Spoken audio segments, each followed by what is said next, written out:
Welcome back to UKSG Blue 2024. This event, we are raising money for prizes and you can donate with the links below the stream. We would also like to shout out BSG for their continued support. My name is Calliope, I'm going to be your host for this next run, which is run by SynthKat and CDRomatron. It is a Link to the Past plus Super Metroid co-op Multiworld Randomiser from the Super Nintendo or emulators. And they are going to explain to you what exactly that means, so take it away. Alright, should we just hop into it and start getting a bit of showcase of what we're going to expect? And then we can start explaining from there. We've got plenty of time, we've got decent chunk of time to get through this. So we will start the time in 5, 4, 3, 2, 1, go.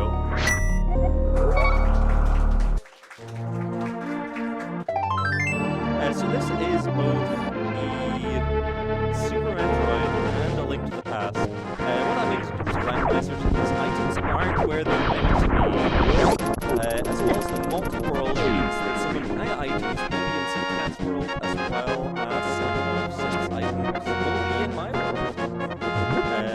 I believe it was the swamp sprites were for these right choices.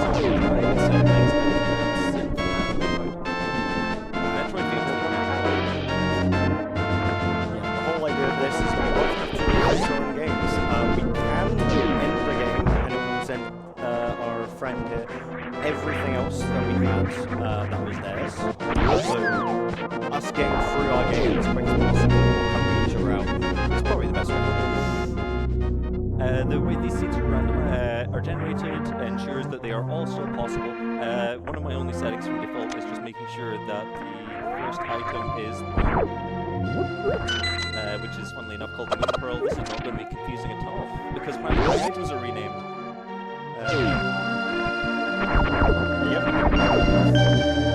Apparently the moon is the morph bomb, like the morph bomb. So as you can see there was an item in like anything in Metroid. That means it is an item for Synth. If it has a arrow next to it, it means that it is nebulously important. All of my items in Synth's game are stars. I do not get to know if it is worthy or not getting, I just have to get it. Cool, enjoy some love. That's very nice.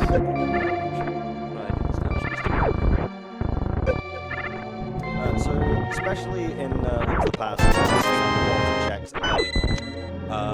as we go through, we're going to have some bottlenecks. When we get to Dark World, things will generally be a bit more open. We'll see.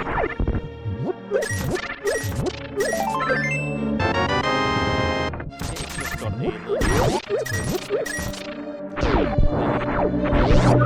some text, although I've got some super missiles, so I can start going through and checking a few places out.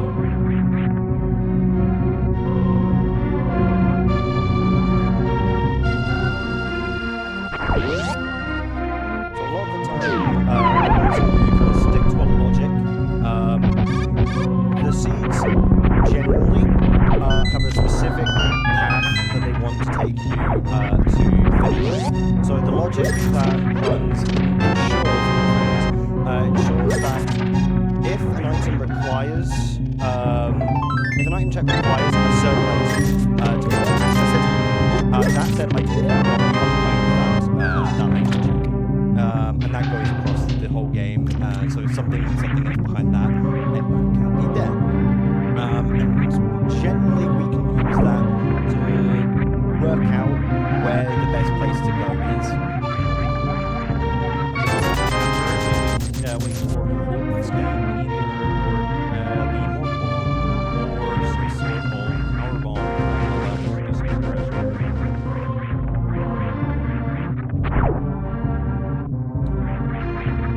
I was going to say, with the items I've got, I'm able to already go to Death Mountain. Which can help. As I mentioned before, the logic, you can go out of logic. That could lead to a long path of not finding the items you actually need. So, sometimes it's nice to do that, but generally it's best not to do that. sent you. Ooh, an energy tank. I've got plenty of health for when I get somewhere. So this is just a little unfortunate side effect of having the multi-world. One of the items I will need to effectively start mining will be one of the first items. Now there's regular missiles. Almost on what we need. Just missing bombs. So probably now I'm going to start heading down. There's a bunch of checks underneath that green code.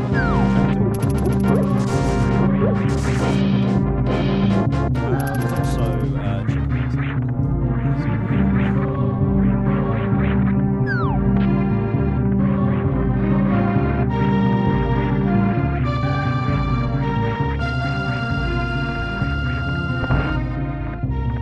One thing I actually really do like about doing randomizers like this, but very psychological-wise, is how accessible it is.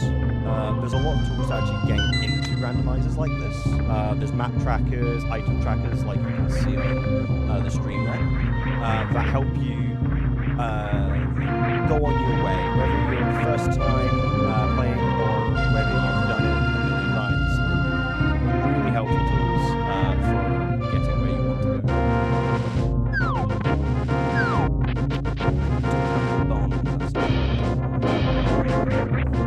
Those things being significantly more open. There's a checks beyond primarily around technical start, as well as some few checks just nebulously throughout the game.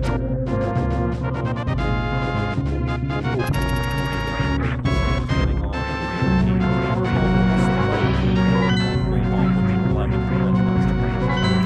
So I also just checked the rules as well. So for Link to the Past, normally you have to get 3 memories and then 7 customers to the game. We don't need that because we just get the done now, but we still need 7 customers. So I was checking the map there because the crystal we have one crystal and that is in Eastern Palace. So I will be moving it at some point. Could also be needing a bow for Ganon, so that is another thing. Ooh, power bombs, there we go. That's handy.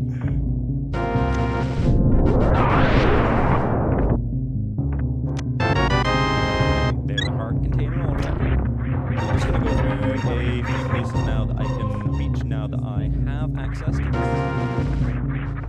Which is a good chunk, because now power bombs were really the only thing stopping me from doing quite a fair bit here. So I can finish clearing off this small section here, do a few small sequence moves to get around a few things. So I'm first going to go over to the right here.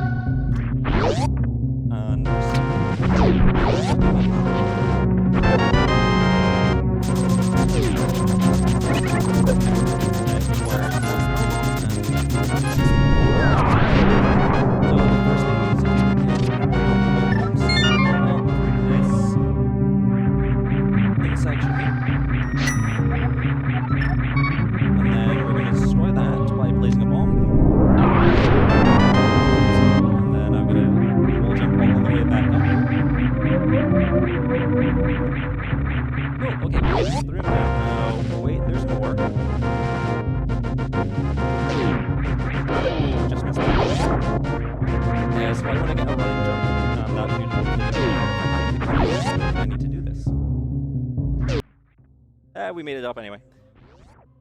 So here we go, we made it to this item. It's just out of logic, but we might as well pick it up because it's here. But wait, there's more. Thank you for bombs. Needed that dearly. So here I'm gonna open Death Mountain early. Normally when you do this, you would have, you know, a light source. I do not. I have to do this completely blind. There are certain rooms I can do blind that are more easy to do than others. This being one of them. But there are a few mazes in the game that are going to be not so fun to do in the dark.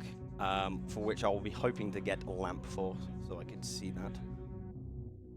I am relatively low on ammo here, so as I'm running about, I am keeping an eye out for additional power bombs. There we are. Throughout the game, most of the items in Metroid are going to be the various forms of ammo like we can pick up. So I'm going to be looking out for getting as much of that throughout the game as we can. The more ammo we have, the less time we need to spend looking for like additional pickup ammo.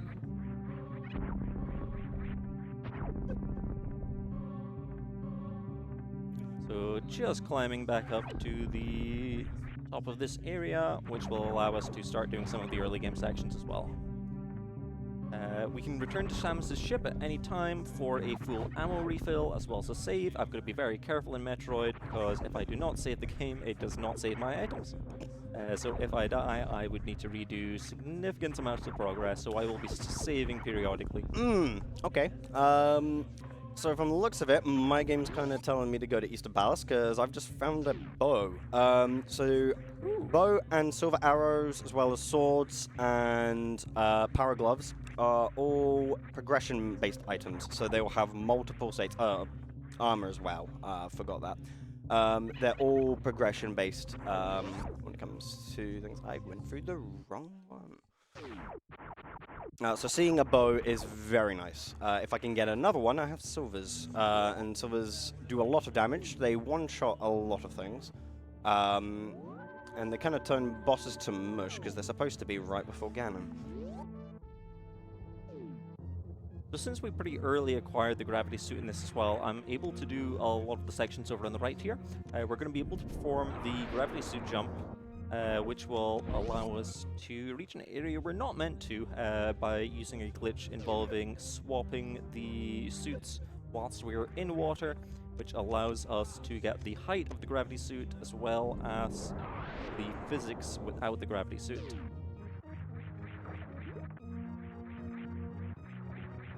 Just warping back to my house. It's quicker that way, since I haven't got a quick warp at the moment. With the flute, it gives you fast travel. I think that was a little early on the jump there. Yeah, just a little too early on that swap there. So what I'm trying to do is pause and then jump at the last possible timing. And then remove the gravity suit, and that will cause my jump to gain an absurd amount of height. And that gets us out of there.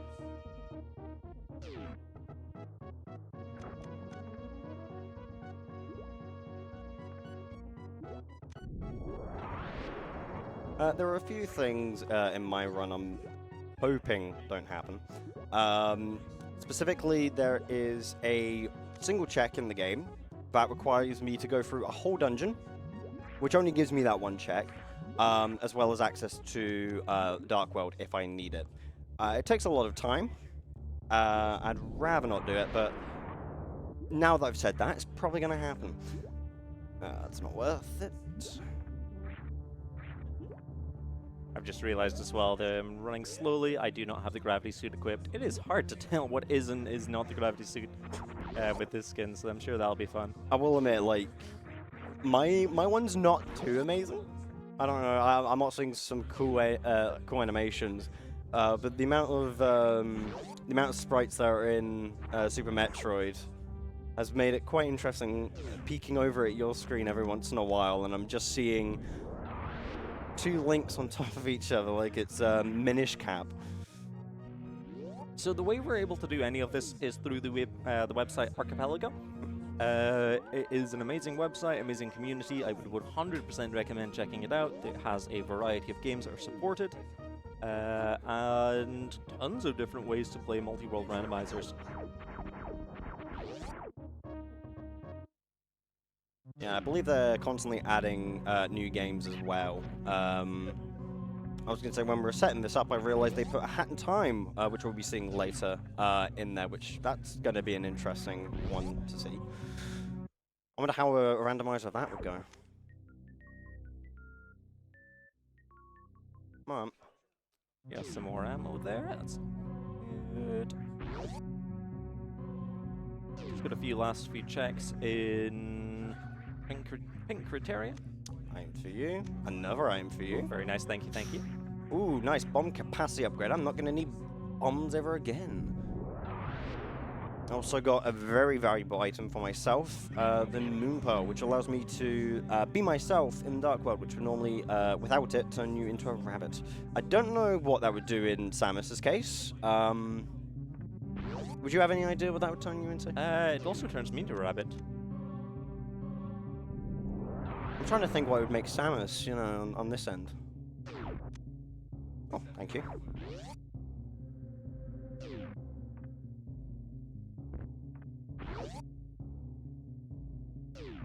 That's me just about cleared through pink criteria.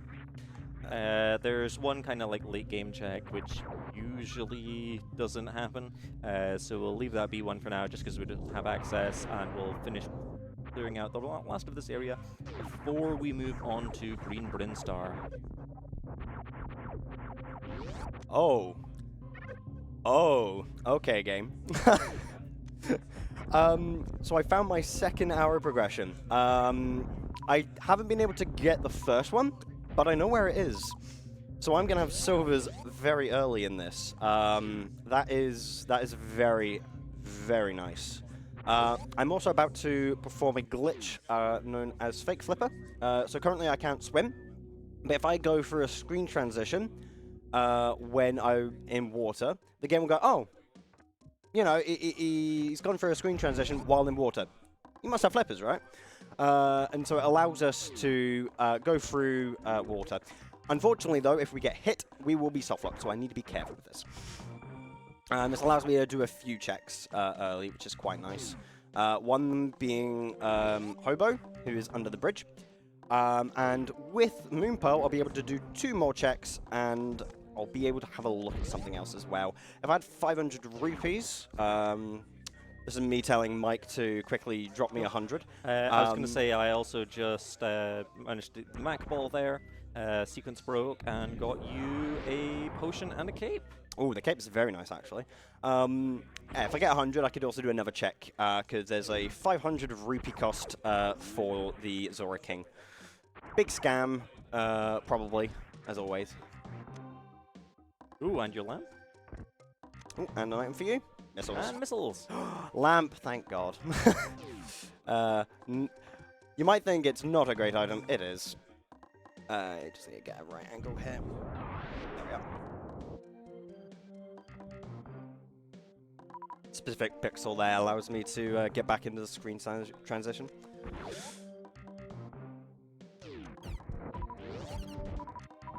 Still just refilling my power bombs there. Gotta watch out for the invisible hole. Got over it. More life.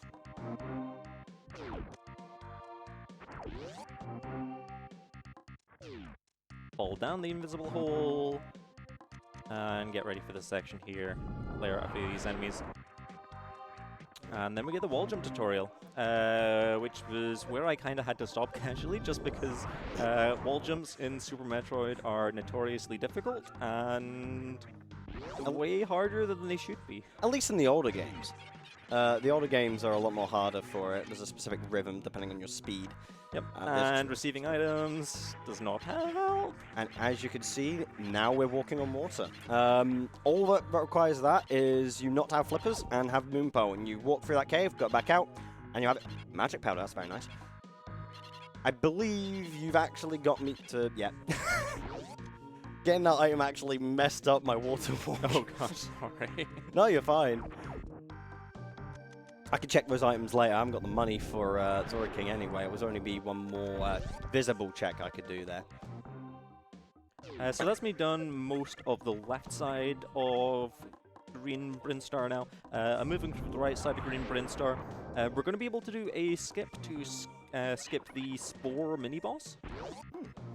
I'll just be setting up for a precise missile shot here. I placed that bomb way too high. Now I've got Moon Pearl as well. I'm not gonna... oh yeah, I'm not gonna be able to do that, unfortunately. I'm not gonna be able to get my my silvers yet because I need the mirror. But I am able to see if I can do anything in the rest of got it. in the rest of Dark Death Mountain. because I have a hookshot. So you're not meant to be able to blow up that wall. That was a really precise lineup I just did with some scenery that allows us to go through this backwards. And there's sword. Swords, let's go. I am not. No, I haven't got the magic. If I had magic, no, and I also haven't got a hammer, so I That know I was can't. well worth going out my way for. Yes, thank you.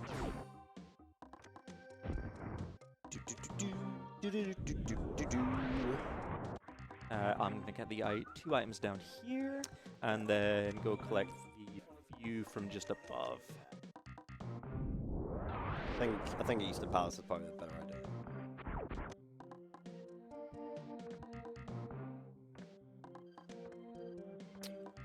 Before I do this, and I'll actually quickly do escape. So you'll notice as well when we started off, normally when you play Link to the Past, there'd be a storm, and I'd have to go to try and save Zelda, who's been trapped in the bottom of the dungeons in Hyrule Castle. We started in an open seed, so it allows me to go anywhere. I don't have that intro, but these items are still here, so it is best for me to quickly go and get these checked. Helps now that I have a sword. Helps a lot. This? Oh, I got you. Ooh, Ice Beam. Rod. Oh, Ice Beam, sorry.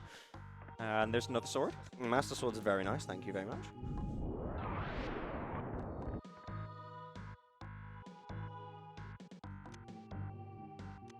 Oh, I've got so much health. This is so nice being able to do this on a co-op seed. I am not used to having this much health so early on. I could very much get used to this. There is there's a single-player version of this called SMZ3 where it puts basically the two games into one ROM. I believe the only way that works is because the way these games were coded was so similar. I believe they like based off of each other or something. That the code actually works. So you can play this with one game, and you go between the two games via like a few doors in between both games. And playing that, there are many times when you're forced into Metroid with not so much health. So we got the Ice Beam from Synth just earlier, and that's going to allow us to do this section a lot easier. And oh my gosh, the high jump boots. You're welcome. This is such an ice seed. So Ice Beam means I don't need to do the really scary wall jumps up here. I can just do this vanilla, which is a lot kinder.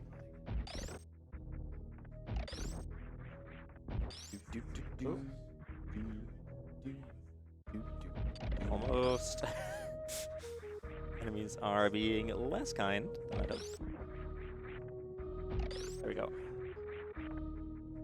One thing I have to keep in mind about this area as well, when it comes to the back of Escape, there are 3 items that are loot, and the rest are keys. I've already gotten a key from the end of Escape in the chapel, so I know that, okay, one of them isn't going to be a key. That's handy. So hopefully they're all in the back of it, behind a bombable wall. Otherwise they're going to be in darkness, but I do have lamps, so it makes that a bit more bearable, I guess.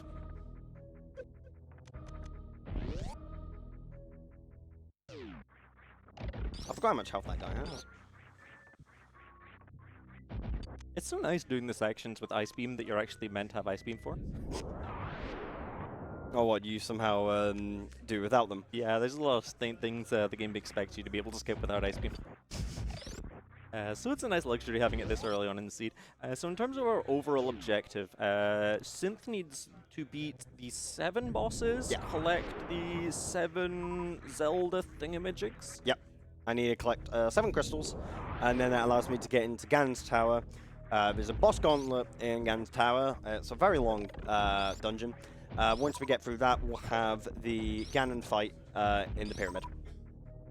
And for Super Metroid, we need to beat the 4 bosses from the main game, which is Raid, Ridley, the other ones. And once we do that, we have access to Torian, and we can go and face Mother Brain. Second, I thought you gave me mirror. I was like, oh, that's very nice. No, just a piece of heart.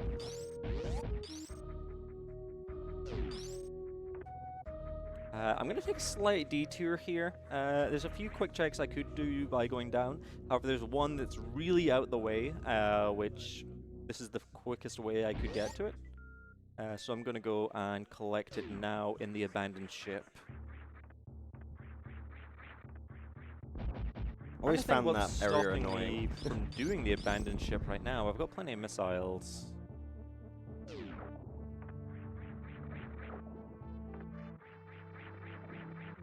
Gonna set up for another gravity jump here.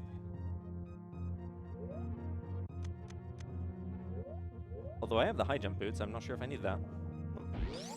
Cool, made it with plenty of jump anyway. Go and put the gravity suit back on before I forget.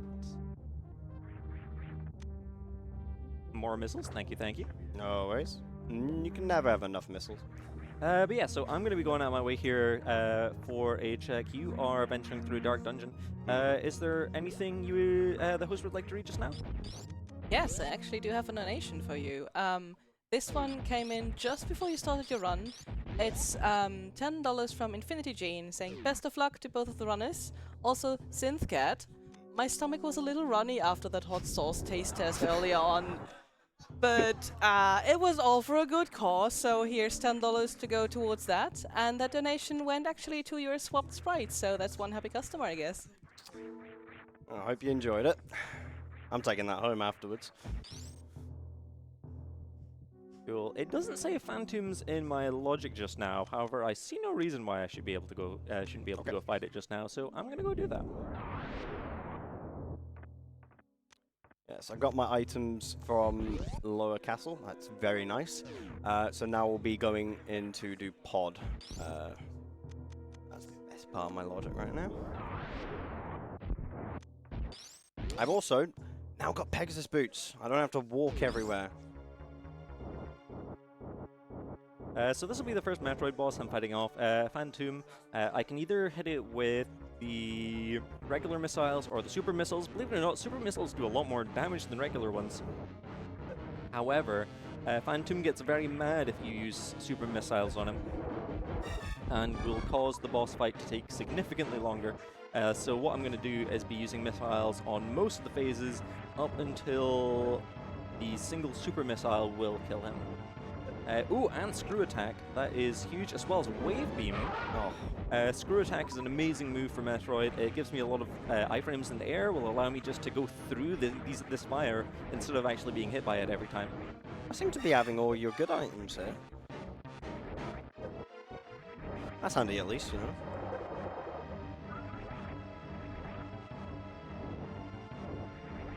So just slowly as I go through Phantom, he will turn slowly more and more red. Once I finish Phantom, then that will open up the rest of the abandoned ship.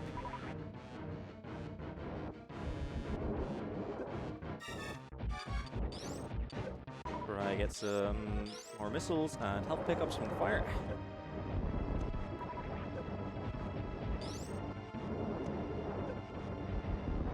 So with the settings we've got on in Power Castle, in any of the dungeons that we have in A Link to the Past, the keys, map, and the big key and compass, so the key items of every dungeon will stay in their dungeon, but they will be shuffled with every item that is there. So they can be in any chest that is in that dungeon. You can set it so that the keys can be anywhere in the world. That is a bit too ambitious for what we're trying today, so maybe another time. Yeah, one really nice thing about these, the archipelago and the various things you can do, is there's a huge amount of customization in terms of like what you want to be able to do and what kind of skill levels you're comfortable with. Personally, I've not been playing Super Metroid too long. I've mainly been playing it through randomizers over the past 6 months or so. And the various accessibility settings has allowed me to generate a randomizer suite, which feels really fulfilling to still complete. However, doesn't involve anything which I feel is a super duper difficult trick, which I would find inconsistent. No, I think one of the craziest things you can do is you can have a door randomizer in Link to the Past. So every entrance that you have in the game, randomized. You can have an enemy shuffler, So all the enemies are random enemies, so you can have Lionels in here, for instance. With key sanity, so you just don't know where you're going. Everything is shuffled.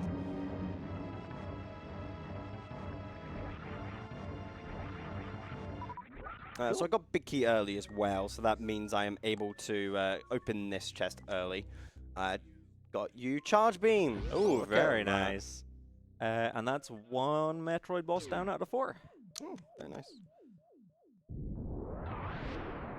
As I said before, I did get lamps, so you're not going to see any more dark rooms done blind.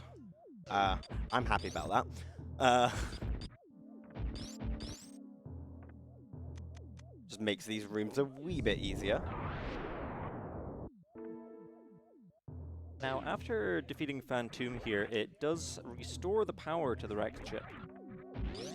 So, before these doors were completely inaccessible, now we can go through and find what was in them all.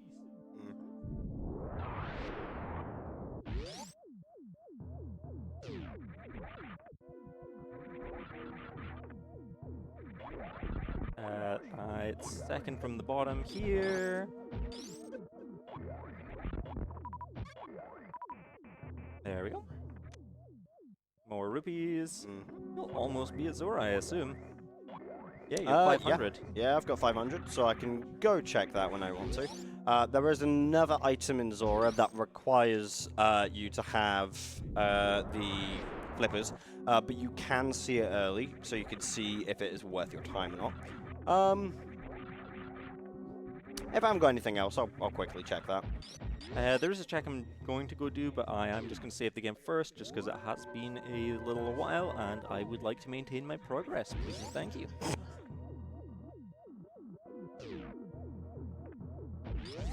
This room can deal a fair bit of damage if I'm not careful. So I'm wanting to get arrows here for the boss fight. You can fight them other ways. Arrows are quite handy.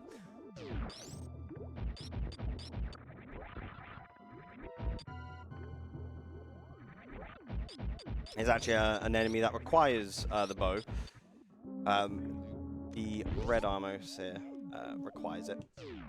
So it is kind of confusing what we're looking for in terms of what items we'd consider like really good.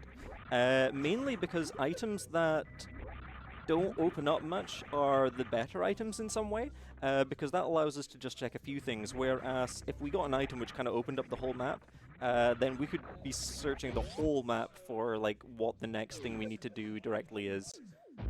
So in some cases we are still also looking out for things which aren't necessarily hugely helpful, but even if they just grant us 1 or 2 more additional locations, they can be extremely valuable.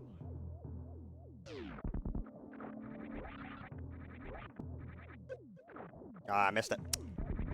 If I'm really good with my movement there, I can just kill everyone immediately in this room. This guy should be 1 more hit. Not too worried about my health here, just because I do have the reserve tank, but I'm just being very cautious. And there's 1 of my crystals done. 6 more to go. As I said earlier, check the map.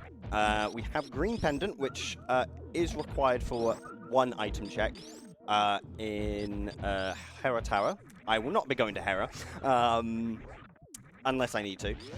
And then we have another pendant in Desert Pass. So everything we need is in Dark World. So I'll be hunting for Dark World access as soon as possible. For that, we want to get the mirror. Mirror would be really handy for that, as well as any like another Titan's Mitt would be handy, or the hammer.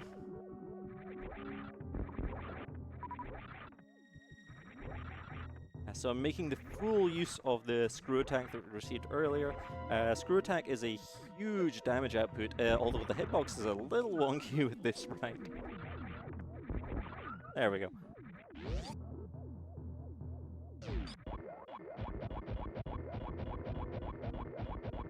We get to hear the noises of these poor robots being very unhappy that we are bullying them.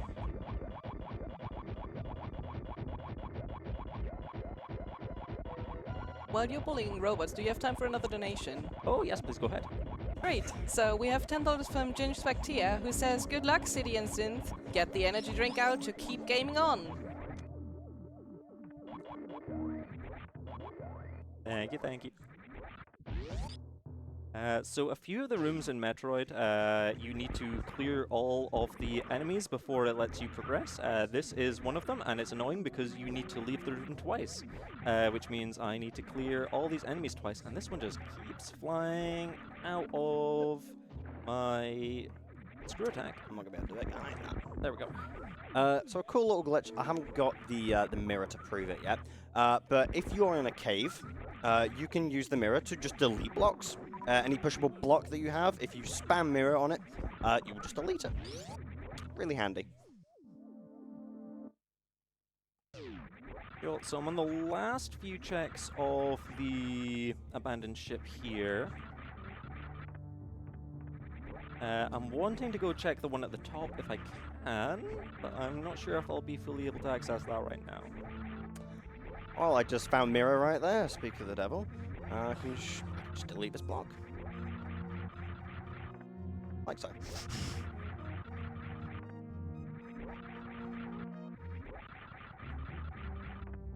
Alright, I'll just get the items down here.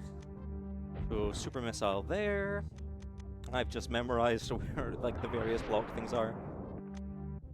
Oh. You made me blow myself up.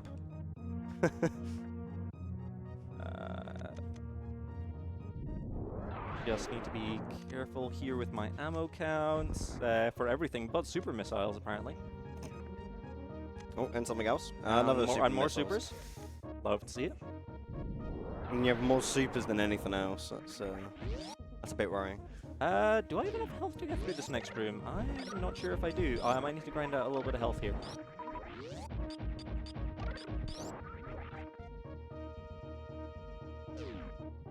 How much do I have in my reserves? Only 50. Alright, I'm just gonna take go through this room like once or twice, just pick up some more health pickups. I just kind of want about maybe 3 energy tanks to get through this next room. So that should only be about 2 more pickups.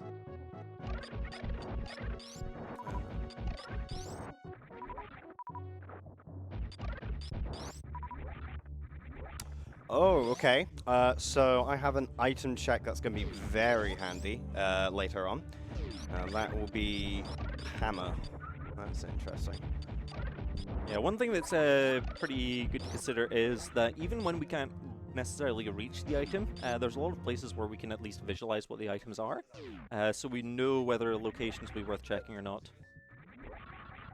So here I'm just damage boosting over here, and who's ready to go bowling? Oh, I mean, I guess it's not so much bowling when you're a rabbit. Bit more animal cruelty, that, isn't it? Yep. Just gotta wait for the guy to wake up. He's gonna go. Is he gonna roll a strike? Oh, and you get missiles.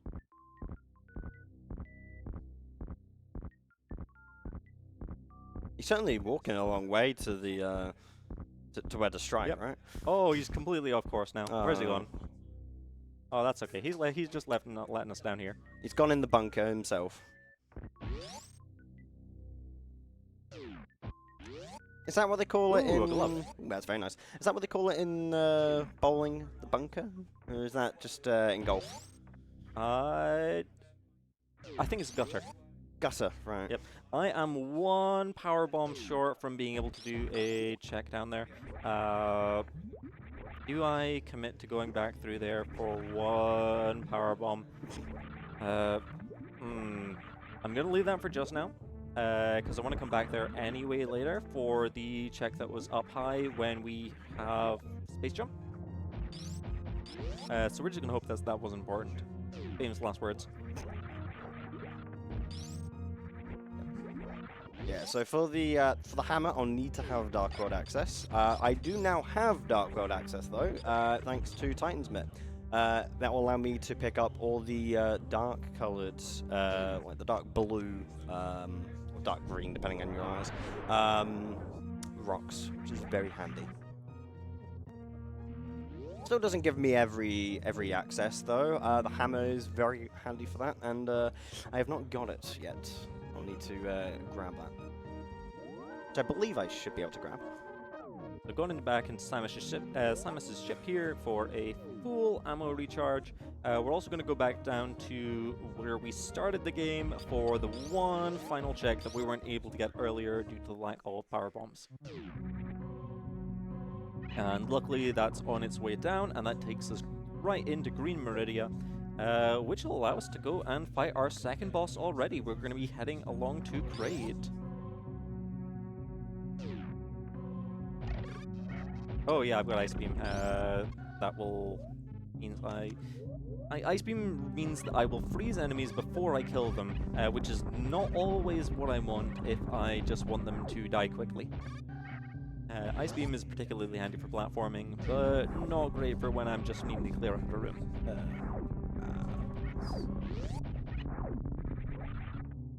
As I mentioned it before, you can just delete blocks if you have the mirror, and you're in a cave. You see a bit there. Saves me a bit of time. You're going to see in a few areas, specifically Checkerboard Cave, which is, you can just mow through it. Ah, yes, that's very handy, thank you. Grab this. Oh, very healthy run, this one. For both of us, we've got so much health. Yeah, I am not complaining about the amount of health pickups we've been getting so far. I'm already on my super comfy. I'm already on my second row of hearts. Oh my gosh, that is incredible. Ooh, there is a check I can do over here since I got the wave beam. Did you? Oh yeah, you gave me a red potion, didn't you? Yep. Ah, need to check Bug Kid. I was out of logic, so it may be early. Not Bug Kid. So Bug Kid is a check you can do in Kakariko. All you need for it is a bottle. And then Key will give you what would normally be the bug net. So Wave Beam allows me to shoot through walls. That will allow me to hit the switch from the other side. And allows me to come down to this thing here. I never realized that door was one that required you to kill the enemies. And apparently I did not. There we go. That's the last one cleared out. Super missiles, very nice. Drop off, do that.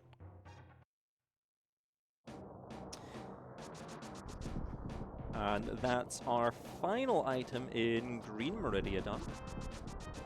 Next, we will be heading off to near Brinstar to go and fight Kraid. Kraid's meant to be the first boss of the game. He's a super pushover, especially with super missiles. He only takes 3 to kill. He's tiny as well. Like I remember people saying he was going to be absolutely huge. He's just a small guy. He's just a little guy. Yeah, he's just small. Bit of a pushover, really, as you said. I do love I love the music in both these games. I don't know which one I'd prefer more. The Metroid, both Green Meridia and Red, sorry, as you're on now. Some of the best soundtracks I think Nintendo's ever done, in my personal opinion. And I will say, having the gravity suit from the start is very convenient. I am not a huge fan of the water physics in this game, and the gravity suit means we can completely ignore those water physics. I also I'm not having a great time with this door right now. So let's see what Sick Kid gives me. An energy tank. Oh, I also haven't. I've realized I've not really explained many Metroid things. The different colored doors require different ammo to go through them. The orange ones require the power bombs. Green ones require super missiles, and the pink ones require either missiles or super missiles. And a wee cutscene there. Do you have plenty of things still to check on yours? Oh yeah. Cool. Okay, I'm gonna go do Kraid because that doesn't a huge number of checks, but it allows me to progress. So I'm gonna do a glitch here to enter Kraid early. It is as easy as it looks. As I say, as I fail it first, right? Oh wait, hold on. I have the high jump. I can just never mind. It's in logic. Never mind. Ignore me. Oh, goodness. But no, you can just do a jump from that platform. You don't actually need the high jump, turns out.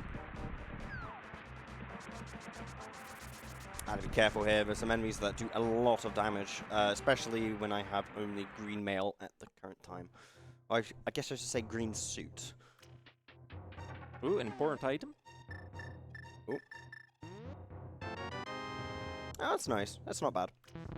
I have not played enough Zelda to actually know what that is. Okay, so blue cane and the red cape do the exact same thing, but the blue cane has an animation which is quite laggy. So you typically want to use cape if you're wanting to be invincible. Oh, got an item for you. These Idors either take 1 super missile or 5 regular missiles, so we're usually just going to throw a single super at them to clear them out quickly. Here's Kraid. Once he decides he wants to turn up.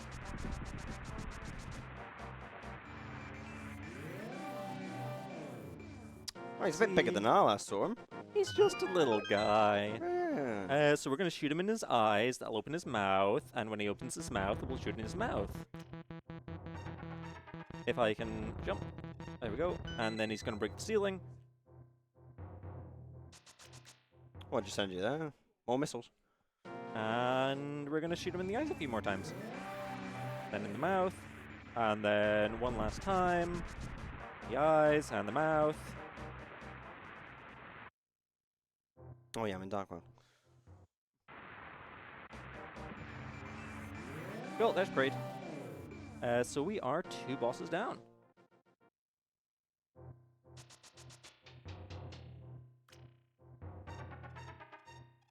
Defeating the bosses doesn't actually do anything for my progression other than reach the item that's after the boss, but I will need to beat all of them anyway to be able to complete my game.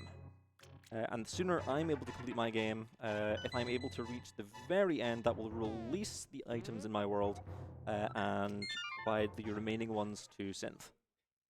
Meaning I don't necessarily need to do 100% completion of this to receive to send all the items. Same for me as well. If I somehow beat it before Mike does. Yeah. Traditionally, Metroid finishes first just because it's a bit of a shorter game, but it could go either way. Yeah. I mean, with the way I've been handing you items, I feel it's probably going to go that way.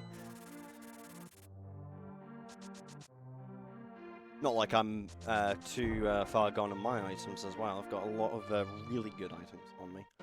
I'm also really happy with my ammo counts. I'm almost feeling confident to be able to fight Ridley once I get the Varia suit.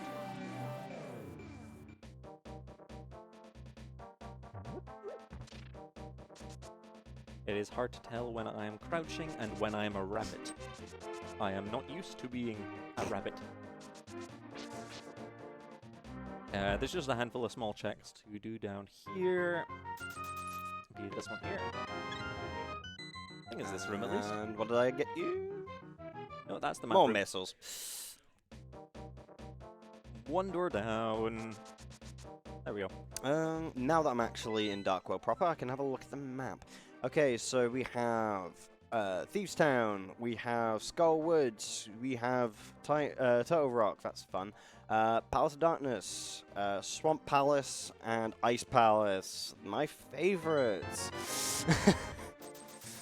We do not particularly like Ice Palace. It can be a lot of backtracking if you haven't got certain items. Thankfully I do. That's also a nice item. It gives me a check. Yeah, this is the part of the run where now that I have a decent amount of Dark World access, we're going to see a lot more item checks coming through. Yeah, hopefully soon as well we'll be able to start finding the... I think the Varia suit is what's holding off me doing a lot of Metroid just now. If I had hammer, I could do that. I do not have hammer yet. The Varia suit will allow me to go through more of Norfair without taking damage. Just going to save my game though before I progress through Meridia. So Meridia is all underwater. It is an absolute pain to do without the gravity suit, so it is super nice. And not only do we have the gravity suit, we've also got the high jump. to make all the platforming super duper easy, and I could not be happier about that. I'm on to my second dungeon. Might as well do Thieves Town while I'm here.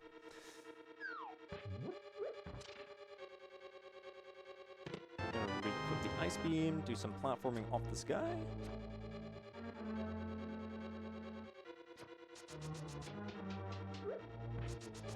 The Thieves Town consists of two wee zones.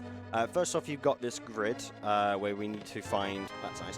Where we need to find the boss key first, and then we need to open up a wee skylight and grab the boss. The boss tries to pretend to be someone else, then not. But with the skylight, their little disguise gets foiled, and then we fight. Speaking of that fight. A lot of people, if they remember playing this at any time, it can be a tricky fight and it seems a bit random. But if you do the correct inputs, it's the exact same fight every time. If I could do that, we'll have a look at it.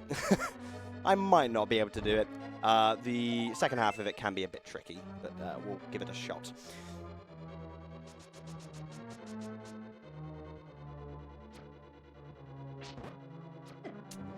See the game lagging with too many sprites on the screen as well. Thank you. So, can't get the item up here, but I am going to jump up just see if I can get a glimpse of what it is. See if it would be worth ever coming back for. Just need tank. Okay, that's fine. I can just kind of write this off as another place I don't need to go.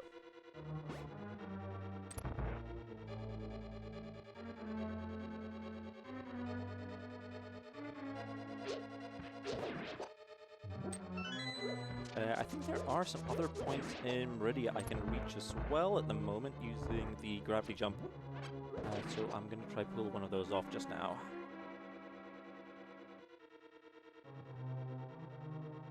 I think that was a bit too early for the jump.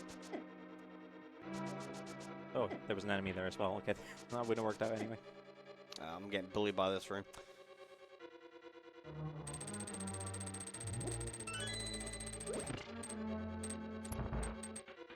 Is that gonna get me high? No, and I'm a bit too far over. Okay, that's fine. If I go from there, we'll see where we get to.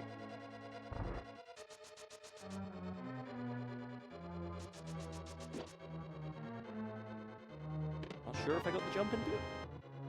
No, I didn't. It's a little too late. I want to be pressing jump at the last possible time before I lose control. Yeah, I got the jump there. Oh, so close. Okay, we can do this again. Just need to stand a little closer this time. Okay, got it. While I'm here, I'll grab some health from this guy. So if you use magic powder on anti-fairies, they become fairies. Nice little handy hint. I believe they used to have that in the actual guide. When games used to have guides.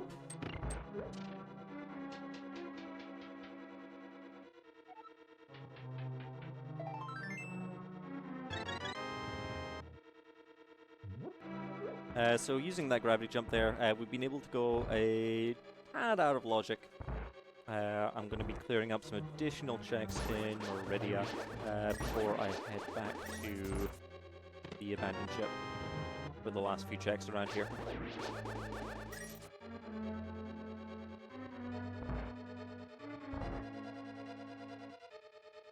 Yes, there's a lot of keys in this dungeon you actually don't need. The boss, as I grabbed her there, she was behind 3 locked doors. You don't even need keys for those doors, you just push them. Kind of hinting towards the fact that she's not actually trapped. Right, let's see if I can pull off the scripting for this.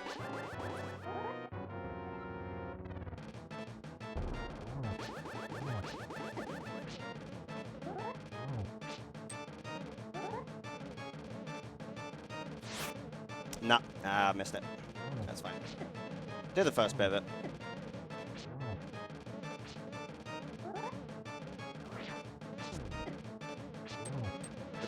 few more bits around here I can still access before leaving this bit.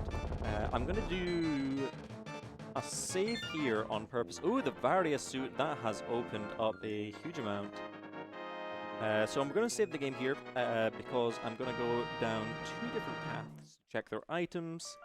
If one of them is completely useless, I will just reset the game to go back to that save point. Because walking all the way back here can be quite long and tedious.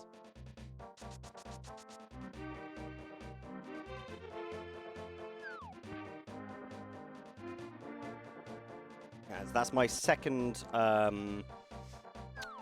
Crystal Palace there. Just handy. X-ray.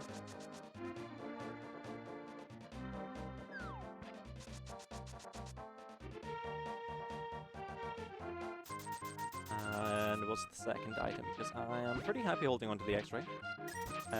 Ooh, and more bombs. Can't ever say no to more bombs. Need to get in here. The quicksand is being unkind. Come on, game. Can I please have the item? Thank you. I swear every time I do that mini game, it's always too slow.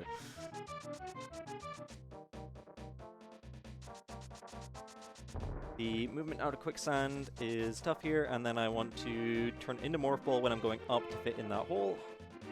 Got 2 checks. I've actually got a few checks here. Got 1 here.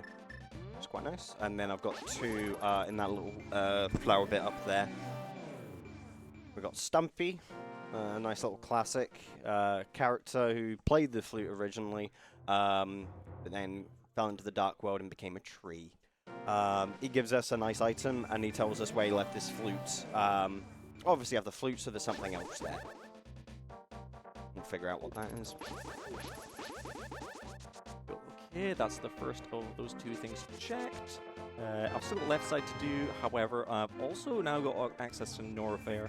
How much of the game do you still have access? Are you still needing... how many checks do you have access to at the moment, roughly? Pretty much most of the game at this point. Cool, okay, I'll not rush to get some things then. Because I'll need to be going back through there when I fight the boss as well. Yeah, only thing I'm needing is... I need Fire and Ice Rod, because Turtle Rock. I'm going to need a medallion, I'm not sure which. Flippers I'll need. And I know where hammer is, so that's fine. We're about to come up to a really fun check here. There's a check known as Hype Cave, which is a bunch of checks in a straight line. Hopefully this time it will be hype. Typically is. I'm really excited for this Hype Cave. Let's see what we get. Better be hype. Now that I've hyped it up. Right. Here's one. Ooh, Speed booster. Already pog. Do we get some hype for Hype Cave? Bombs. Money. Missiles. And more money.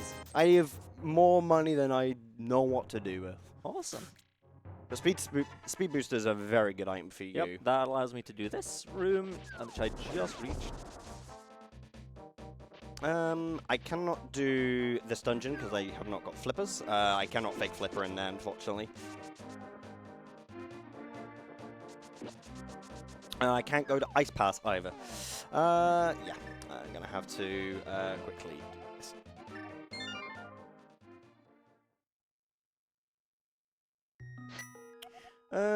Ooh, sword. Very nice, very nice. Is that you up a Master Sword now? That's me on Tempered Sword now. I've got one more upgrade after this for sword, and that's the Butter Sword. Very rarely do I get that. Coming up to my least favorite room in the game, where every floor is fake, and I need to remember and walk very carefully into it, so I can do the check. This is the only real block in the room. It is a non-useful archipelago item. Okay, I'm not going to bother. It's probably just rupees or arrows or something. At this point, the only thing I need is useful items. There's nothing that I'm desperately dying for. Besides key items. Do I go down and do the Crockermeyer check? I am currently just hunting for items, so I might as well. I did have bombs for this, didn't I? Making sure I did. Sometimes I don't have bombs while I get to this bit. Yes, I did. So this is the first mini-boss that we're seeing. We're normally have meant to see in one or more of the Spore Spawn by now. This isn't a required boss, however, he does hide about 4 checks, and he is a relatively quick boss. So I'm going to take this time to clear him out.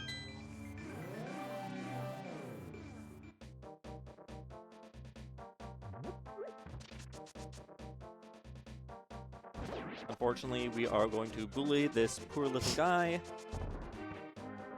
who is countering all of our attacks. He does look quite cute, actually. Oh, look at him. I am going to damage boost all the way to the far side. Get the item.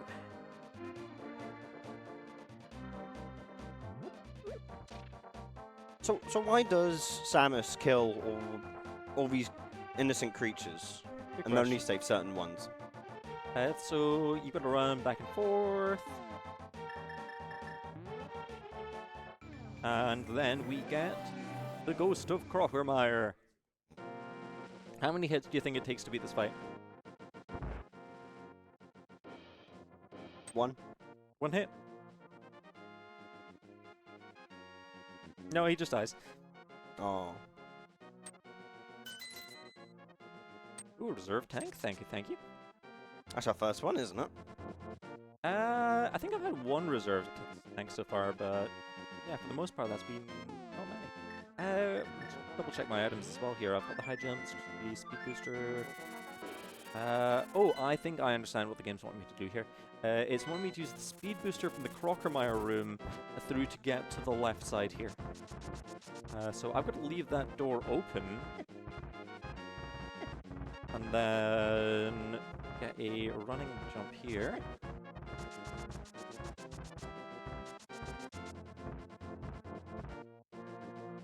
There we go.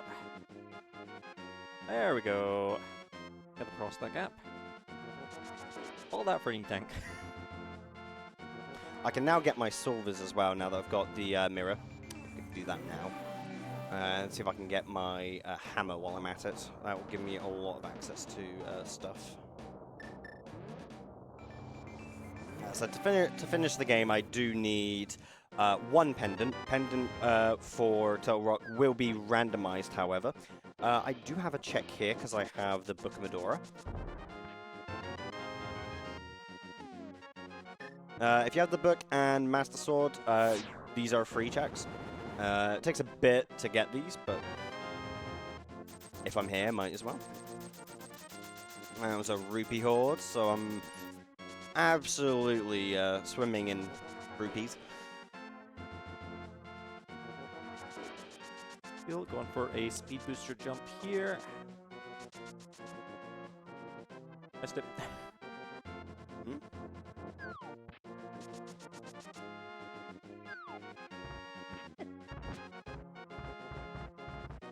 Never been a fan of the speed booster jump. It has never treated me well. There we go. Up and over. Bit of a shame I didn't have to use Dark World left early. You can clip through the screens of Death Mountain to get back to where the chapel is. And if you're in Dark World and you haven't got certain items that allow you to get to the other side of Dark World, you can use that to get there early. It is actually quite an interesting strat in that regard. But I didn't get to show it off because I got all the items I needed. Yeah, I was too far to the left there. It's closer to the edge.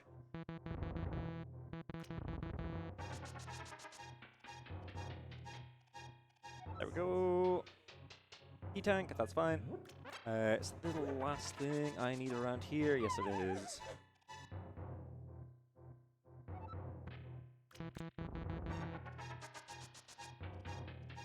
Oh, that just takes me down there. Okay, never mind. I thought that was going to take me somewhere else. That's all fine. We can just go back the way we came. I think we can just go back the way we came. And it go through here.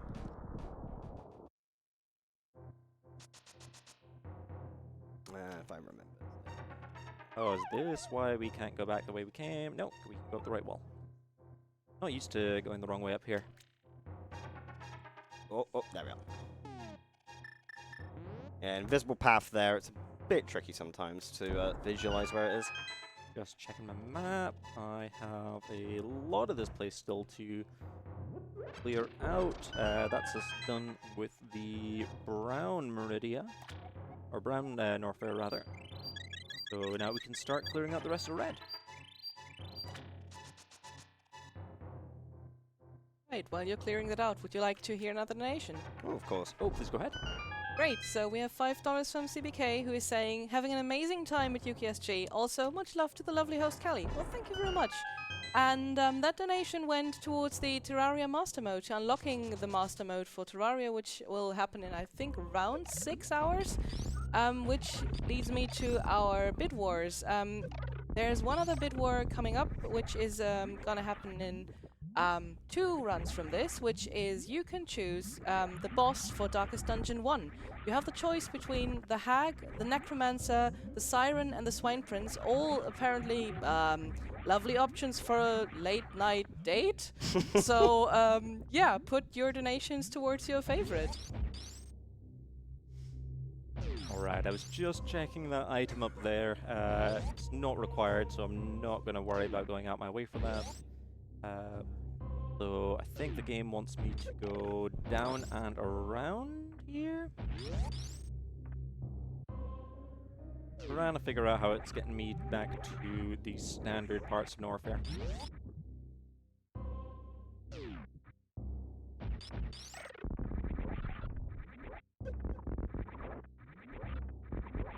Not a cave I normally go through. There's another cool glitch you can do here if you haven't got magic powder. If you have the mushroom and you have the red cane, you can use all your mana with the red cane. Press red cane on the pot here, and as you're doing that, go into your item menu and change to the mushroom, and it will just take it.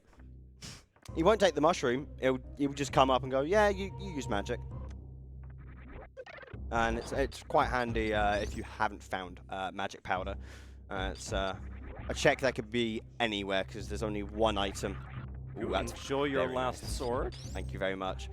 Yeah, there's only one item check that actually requires magic powder, and that's the check I just had there. So yeah, it's an item check that could be anywhere. So that glitch can be helpful if you need it.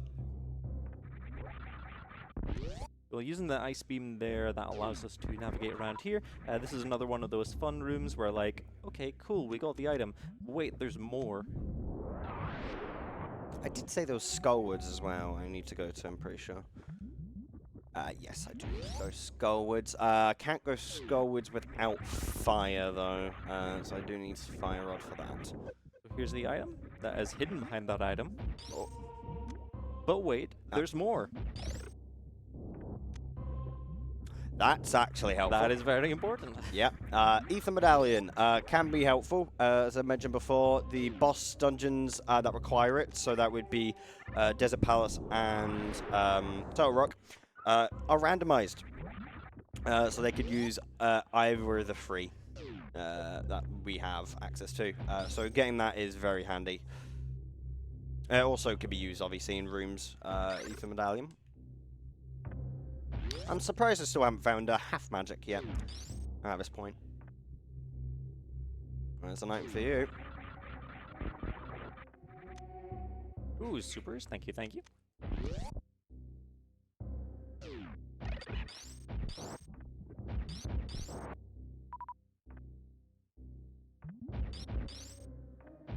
Gonna be going through the running room here. This is just a nice set piece room. Hit an item up here. Because you're only meant to find a few of these things casually. And the idea is like you find a few of them, and then everyone finds like a different few. However, of course, in a randomizer, I need to find them all, which means looking in the worst obscure places. At this point, looking at my seed, it's kind of guiding me to Palace of Darkness. I've got bow, I have hammer, which is required. Yeah, I believe I've got everything I would need for that, so I think pod is the way to go. I'll be walking there.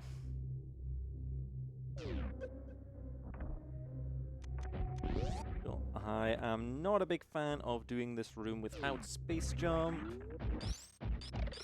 That guy is a bit of a bully. And then we've got this bit. Need to jump. Perfect. First half's done. Second half, we need to go up this wall. Up and around. Another important item. Ah, there we go. There's half magic. Talking about that not too long ago. Some of these spikes are fake. There's our fake spikes.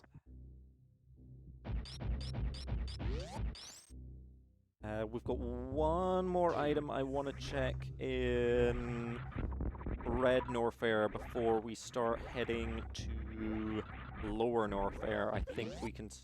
I'm trying to think if I need anything in particular for Lower Norfair that we don't already have. Is there any items you need in general left to beat the game, or are you in go mode? The one thing I'm in go mode, I don't have the space. I'm trying to think. I'm missing the space jump and one other item. I think it's just the bomb. Actually, yeah, I might be. You're in go mode? Very possibly. A little low on the ammo side, but I think I should just be able to start clearing out some of the locations. That's good. So let me save the game, and then I will go see if I can go fight Ridley. So what we mean by go mode, for any randomizers like this, is when you have every item you need to actually beat the game. So if Mike or myself were by ourselves, we didn't have someone else's items to find. We would literally just not have to go through any chests or anything. The only thing we'd need, at least in my case, would be finding any keys or anything for the dungeons that I need to complete still. But I wouldn't need any loot items specifically. I am not going the right way to Ridley. It is down one more corridor. I'm trying to think. There's a good reason I shouldn't be fighting Ridley. Oh, I don't need the grappling hook. Yeah, no, we'll work it out when we get there. I'm relatively low on bombs, so I'm just being conscious of that. Yeah, it's only been missiles we began, haven't it? Yeah, hopefully we will find some super bombs on the way. As I said, I've got silvers now, so all these enemies are a lot more easier to kill. Any enemy that gets hit by silver arrows, if they're weak to arrows, die instantly. Bosses are also a joke when it comes to silver arrows as well.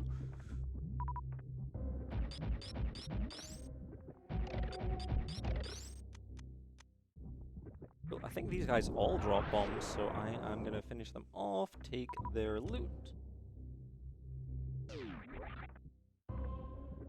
Go to... the mirror can also be used to send yourself back to the start of a dungeon as well if you're in one. Oh, I don't have the thing to get up here. But I can probably do the gravity jump. Hold on.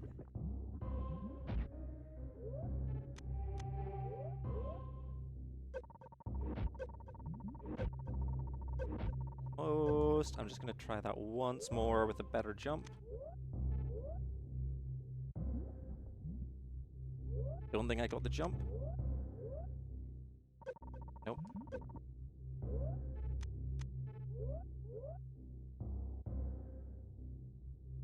Don't think I got the jump. That's a Quake Medallion. That's a very handy item as well. I think I got the jump there. Oh, almost. Okay, I'm not going to bother attempting that. I am going to go do the other thing, and we can look for space jump. I knew there was a reason we can do Ridley. That was missing. That is one of the tough things with doing some of these randomizers, is trying to remember what is and is not possible with your current item set. Yep. I probably could make that jump, however, it would make sense for me to hold off, especially when there's other places I could currently still go and get some items. Yeah, I find, especially for things like pod, it's easy to forget that certain items are required for it, whether it be because a door needs a certain enemy to be killed that requires a bow, for instance, or has a special statue that needs to be shot with a bow, or you need a hammer. There's plenty of items that are like that throughout the game. And in certain spots, so just try and remember where they are sometimes can be a bit tricky.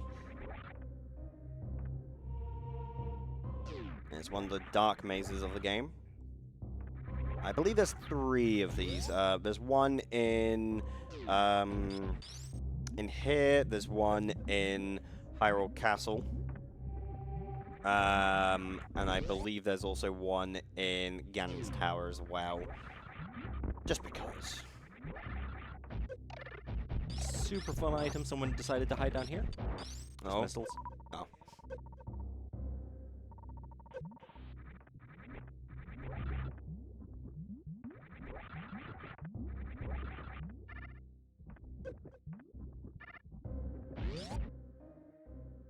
I'm actually surprised by the lack of bottles as well.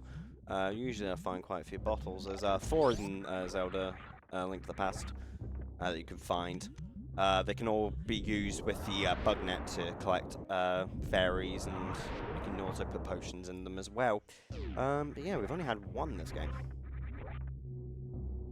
So at the moment I'm going to be heading up to Meridia once again. There's a few final places we can go through, clear out, and then defeat the boss there, and then we will be 3 out of 4 bosses done.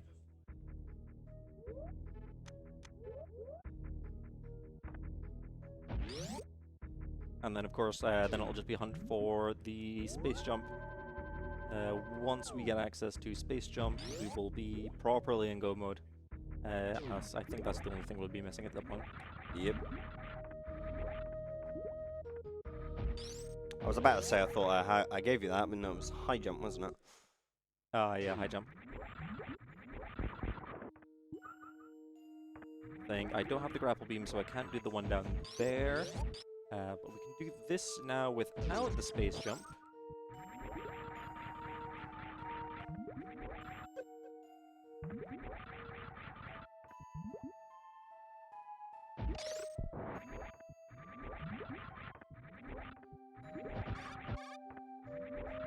Yeah, just as I'm adventuring to the next main boss, is there anything you'd like to read in this time? Yeah, I would like to remind everyone, when you're donating, 10% of your donation goes towards UKSG's future events, but 90% of your donations will go towards supporting Crisis, the charity supporting people out of homelessness for good. Now you might be wondering, but what does my donation actually help achieve? So just to give you a few price points, donating £8, Crisis located in the UK, pounds in pounds. £8 could provide someone with period products, including pads and underwears, which is something that someone facing homelessness may not be able to afford.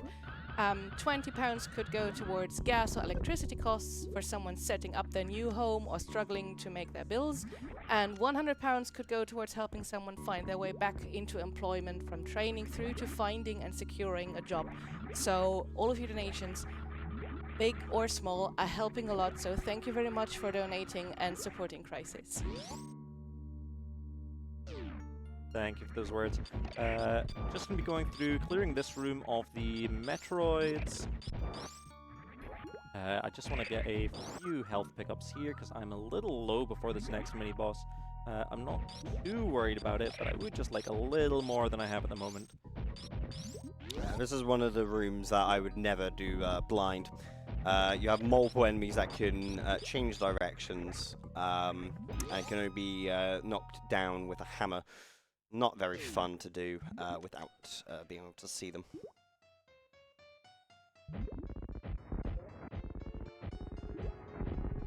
But we'll walk down here, and then we'll be at the boss for this dungeon. Cool. we have the very unhappy snake. There we go.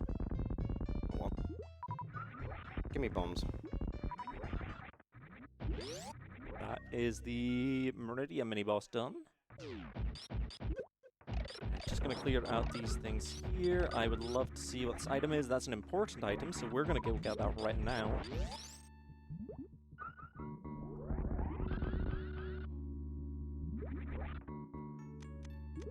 And that's that boss done. Yeah, so you can quickly kill the boss, or you can destroy his shield with well-placed bombs, and then, since I've got silvers, he dies immediately to that. Cool, that's me just found you the mushroom as well. Nice. Yeah, that actually kind of glitched out the crystal animation. I've never seen that before. And the mushroom is nice. That gives me 1 check as well. So these baby Metroids, they're not too much of a threat. I can defeat them with the screw attack. The later Metroids we'll see in the final level will require the ice beam and then missiles to destroy.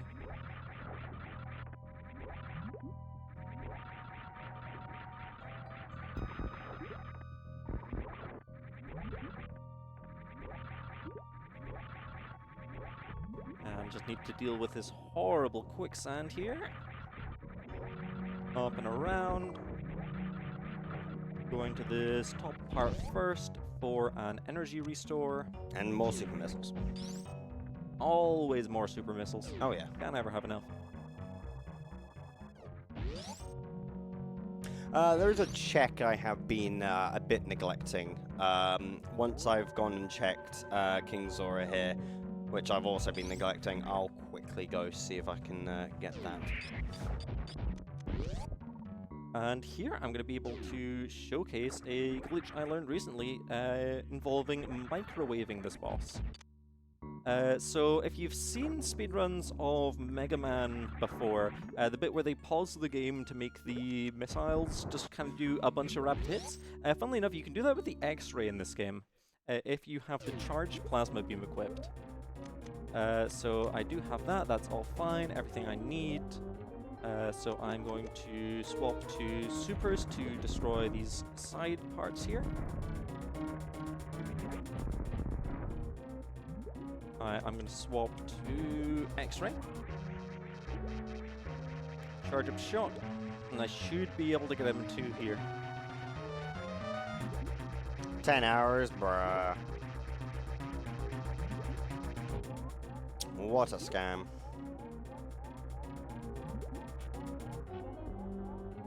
Hey, got him on 1. So yeah, there's the boss. He is a poor little guy. Just a bunch of little guys.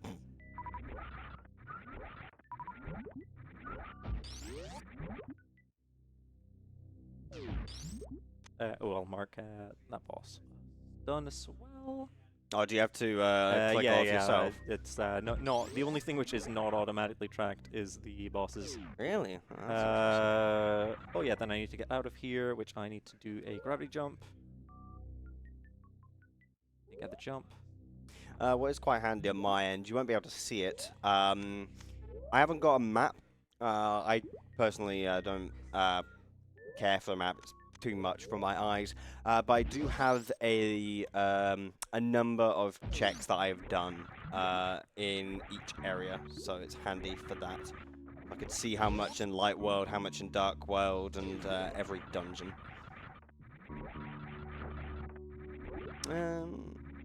You know, I'll do this check first, actually. Now I've got Half Magic and Hammer.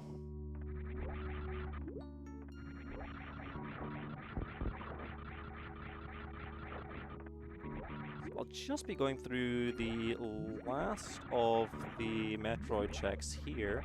I've got a few to do near the top. They're just kind of scattered all over the place for the rest of the game, really. I've got a handful to do down in Lower Norfair, however that then requires me to have done the space jump. So will leave that for just now until we come across that.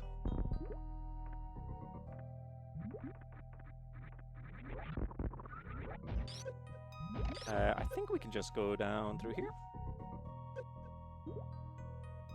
Hidden shortcut.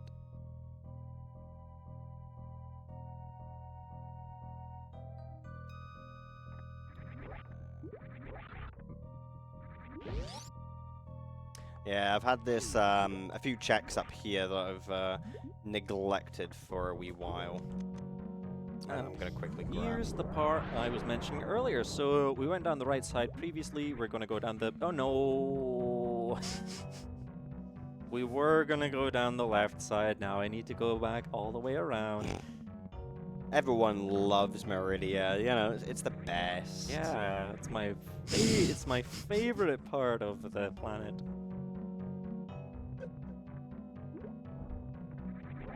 Yeah, here's a check I could have done all the way back when I got the Pegasus boots. Thankfully, it wasn't anything important.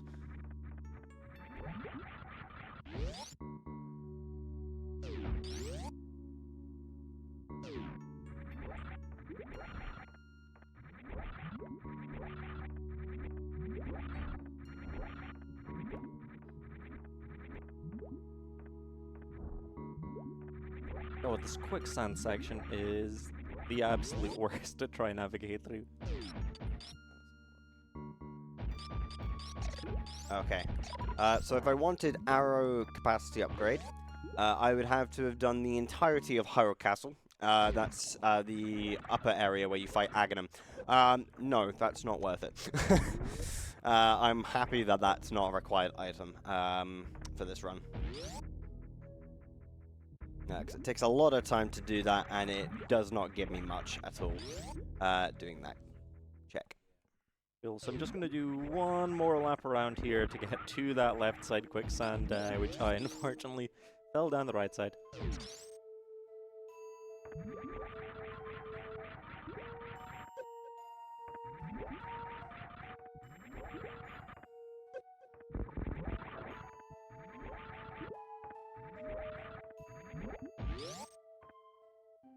So we're able to use the speed booster here. That will allow us to skip having to do the precise gravity jump.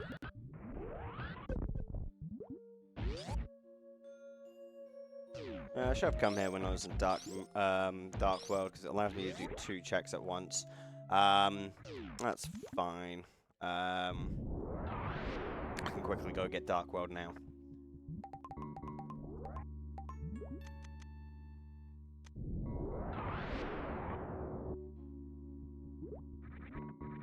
Cool, okay, made it over the quicksand. Oh, very nice. I have not had problems with that before. That was a different thing to experience today. So 2 more items down here. Let's see if this was even worth going for.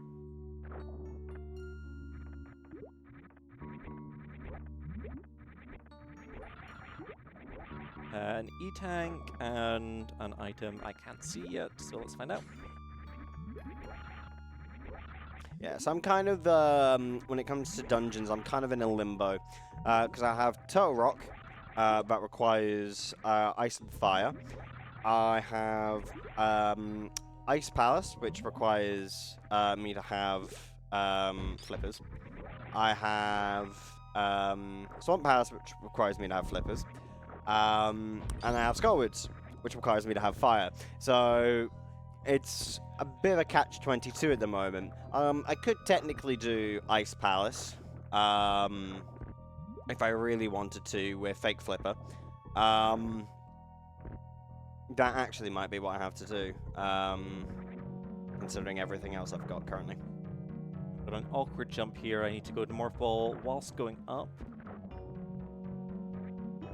And not fall down here. No! That's okay. I can just go back around. I'd love to know what's in that container. See if any of this is even worth going for. Can I get that from here? Oh, it's just a useless archipelago item. That's fine. I will leave that all be. Hopefully you do not need more rupees. No. After paying everyone in the game, I still have 1,368 rupees. Oh gosh.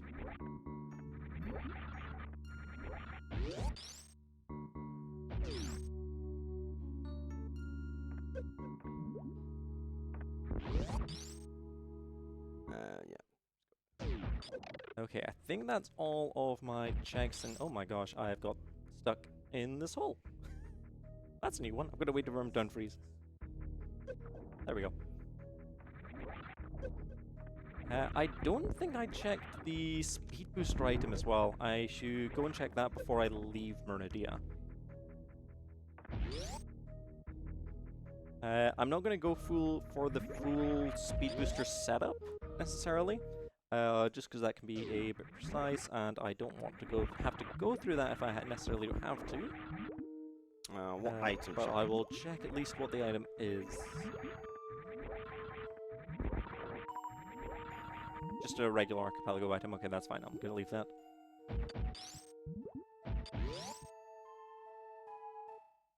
Too many enemies on the screen. Ooh, there is an archipelago item. I will grab that, actually.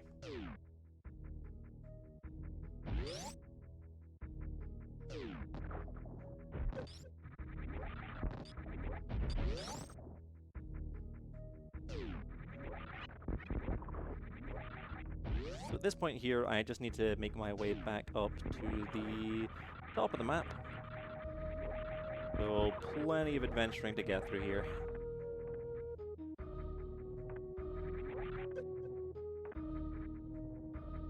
Once the game wants to give me my spin jumps, there we go. Wasn't letting me do that. That's a shame. I'll just have to use a wee bit of my magic to get by it. If it will let me. I'm going to turn off screw attack for this section, as it will destroy the platforms otherwise, and I would like the platforms. Missiles. And never have enough of those. Yep.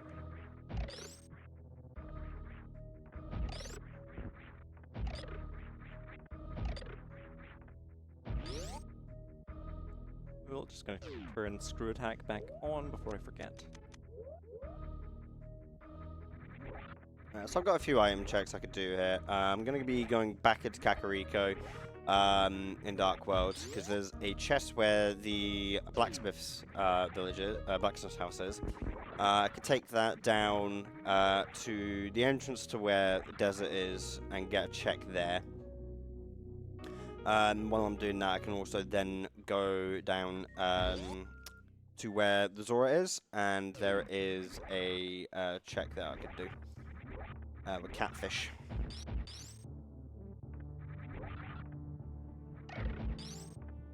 We have to be a bit rude and throw some junk into his little pond, and he doesn't like that, so he pays us to go away. So we're going to do a really cool speed booster jump here.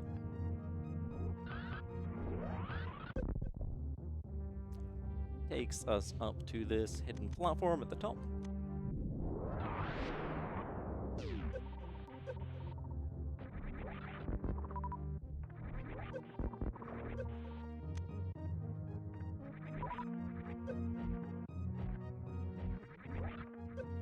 And then I'm going to head for the items on the left side. There's 3 possible ones.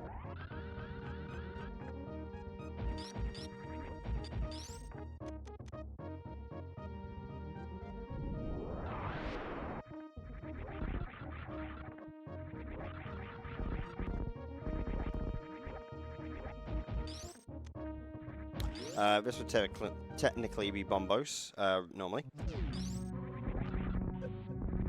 If it gives me Bombos, that'd be nice. Get a vanilla check. Nope. I More gave missiles. you more missiles. Very nice.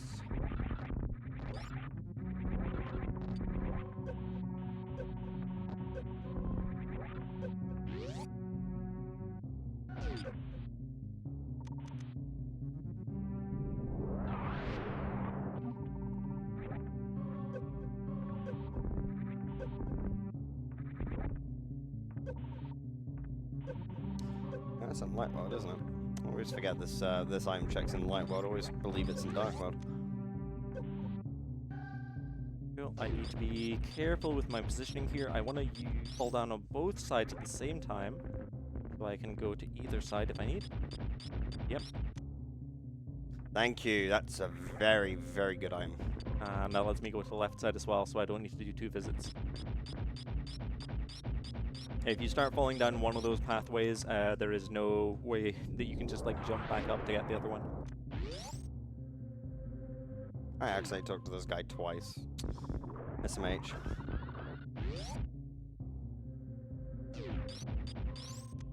It's very rare that I actually get to do the check here. So this is the check that I mentioned for Pink Meridia, which is really rarely done. It's this one that requires both Speed Booster and Ice.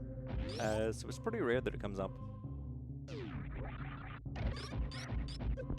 So now I've got a Fire Rod, I am able to go do Skull Woods. To be handy. That'll be the next dungeon I do, probably. Before that, I am going to quickly do a check as well.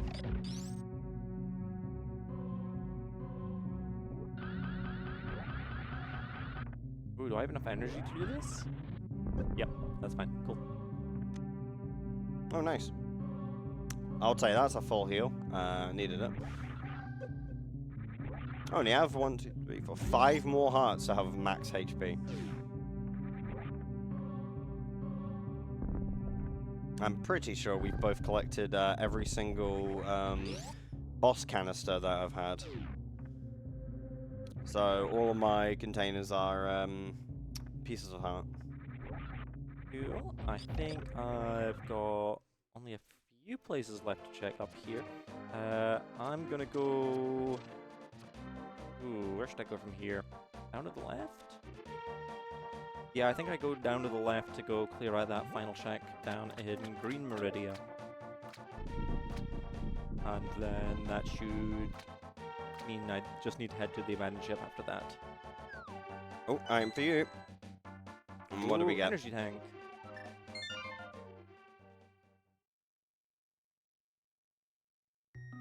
Yeah, so now that I've got Fire Rod, I can now very comfortably go do Skull Woods. After that, I'll probably go Ice Palace. Hopefully by then, I've got flippers, so I could do Swamp Palace and then do Turtle Rock at the end.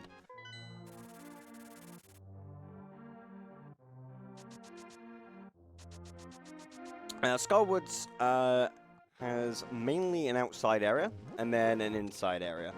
The outside area can be very tricky. There is a few keys that you actually don't need, but it's mainly just a hunt for the big key for us.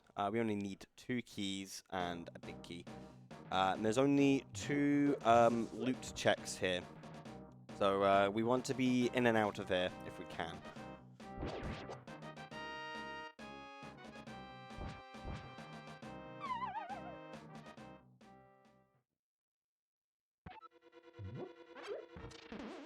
This is another one of those fun, and then there's more type rooms.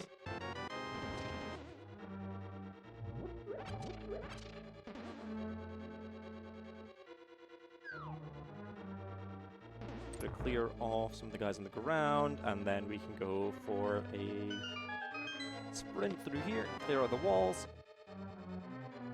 and some more missiles.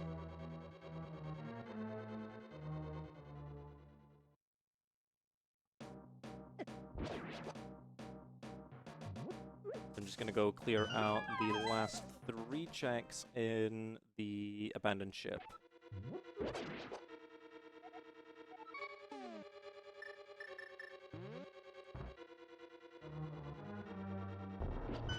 In the meantime, whilst I'm navigating back to the abandoned ship and you are heading through the dungeon, is there anything our host would like to read? Yeah, so you're already seeing 2 speedruns at the same time, but if that's not enough for you and you're looking for more, there's a brand new event coming round. The Marathon Alliance is a novel collaboration bringing different European speedrunning organizations together.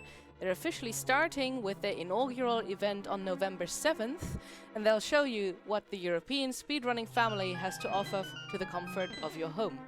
If you want to become a part of it, submit your speedrun submissions until October 18th. That's very soon, gotta go fast. Follow them on Twitter at MA_speedrun for more information on that, and also follow them over on Twitch at Marathon Alliance so you don't miss the start of this new adventure. See you there.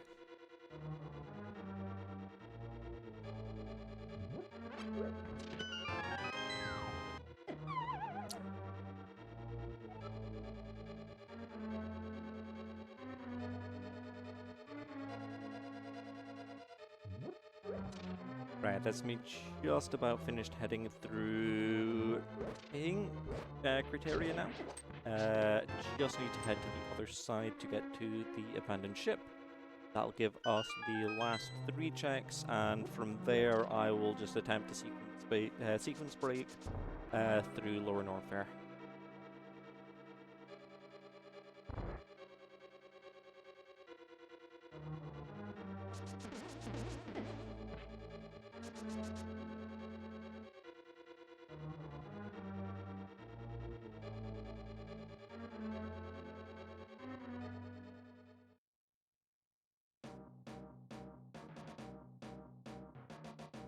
That's me finish the first part of Skullwoods now, so I'll be going into the next area.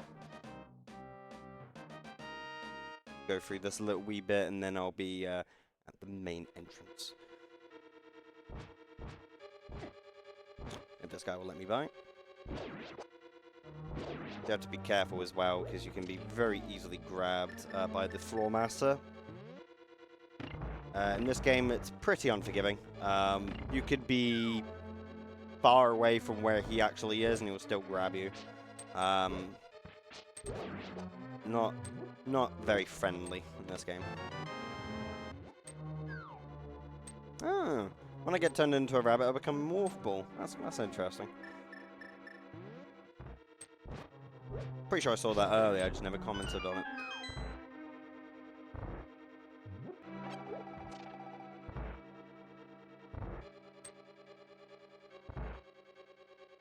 Cool. We're just going to check what the item at the top here is. It's much easier to check now that we've got the speed booster.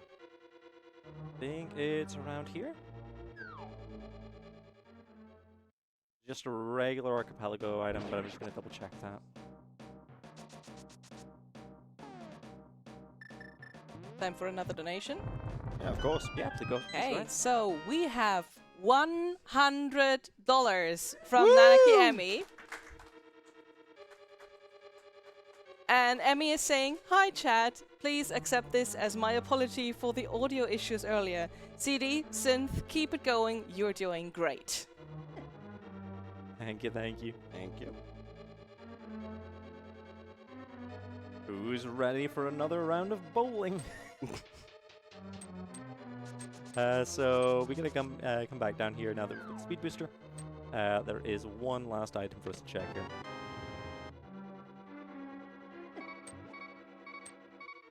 Or no, that's in fact that's a lie. There's 2 because there's one I missed receiving earlier because we were out of our power bombs.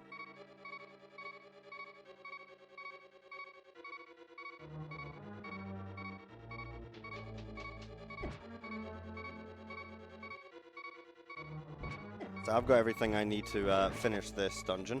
I just need to not die to the dungeon or the boss. The boss in this dungeon can be very annoying. If anyone's ever played Link to the Past before, they'll know what I mean. Mothra has a massive spike wall behind it.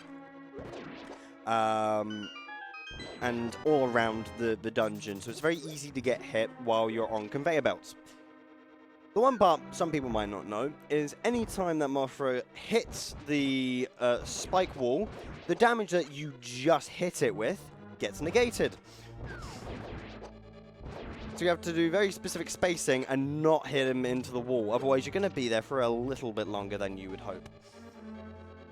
Okay, that's me finished the last check that I've got before heading to Lower Norfair. So we're just going to head there, see if we can land the trick before. It's not something I've practiced, as it's not something that's really ever come up before, not having space jump this far into the run. So we'll see how that goes. Presumably it is somewhere in Synth's world. It will show up when it chooses to show up, but in the meantime, we will see how far we can get without it. Okay, here we go.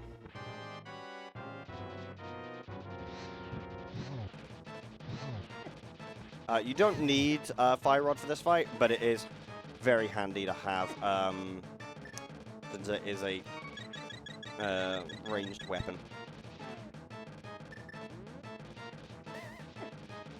Just going for the refill here. We are going to go take the elevator on the right down. That will take us to Red Brinstar, and then take us pretty quickly down to Norfair.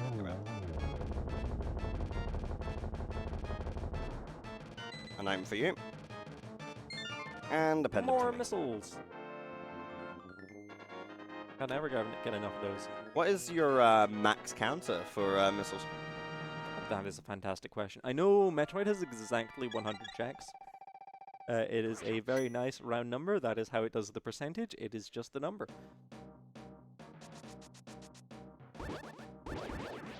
Yeah, so I checked everything I could in Skullwoods, so I can happily go back into...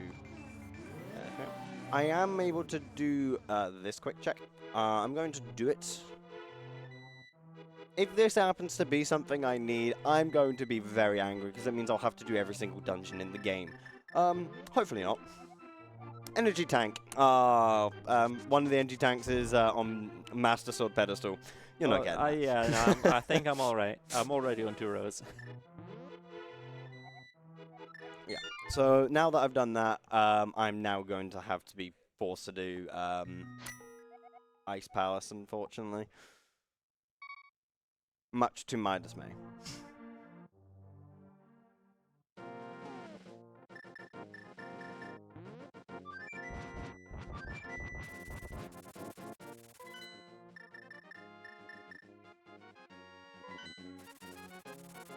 So yet again, I'm going to have to do Fake Flipper to get there.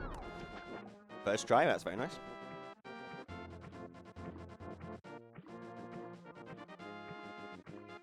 And then we'll go pit.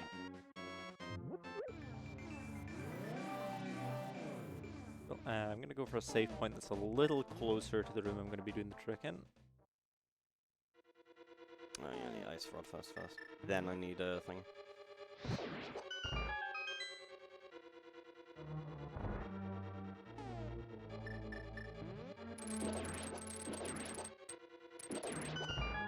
There's a save point just up here we're going to use, just in case something goes wrong.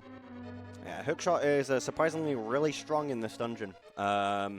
Penguins die to it. Blobs die to it. Those jellyfish that electrocute you if you touch them or swing at them. Apparently don't electrocute you if you hit them with a metal object. You know, it's... I'll take it. Ice physics as well in this dungeon can be really interesting. You can have a lot of momentum with certain sword swings. Can be quite hard to get used to. Sure, it's everyone's favorite dungeon when they were growing up.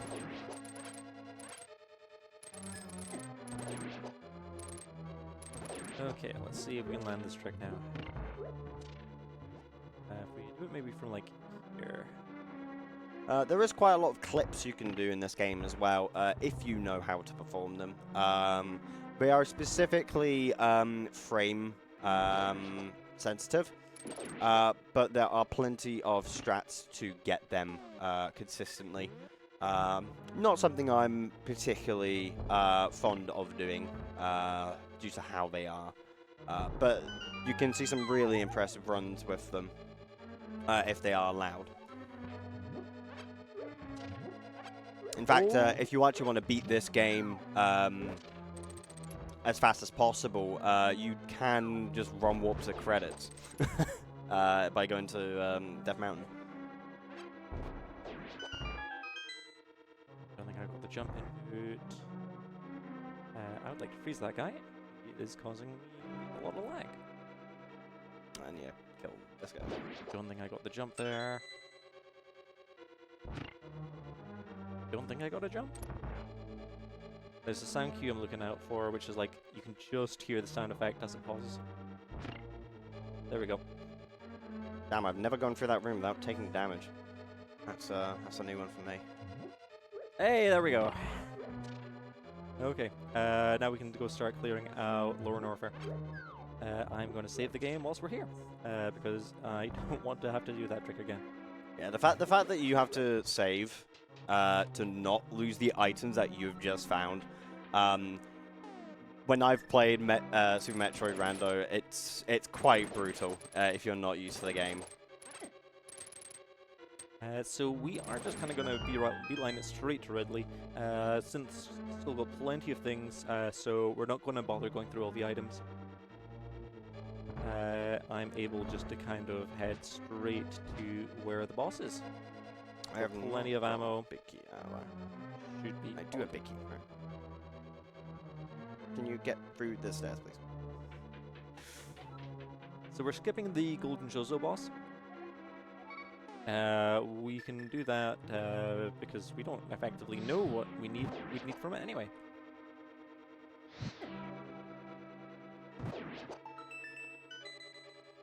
More missiles. More missiles.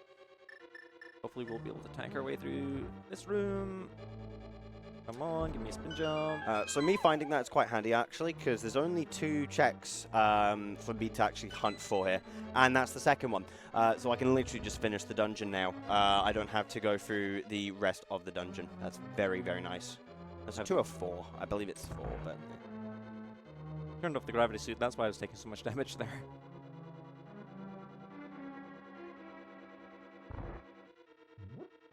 There's a few more things I'm going to have to do in here, but thankfully I can just go to the boss afterwards. The boss in here can be very annoying. Not my favorite boss in the game. Not the worst either.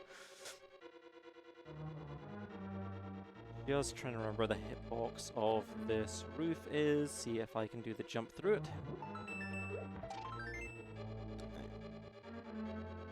There we go. I need a key game. That's not a key.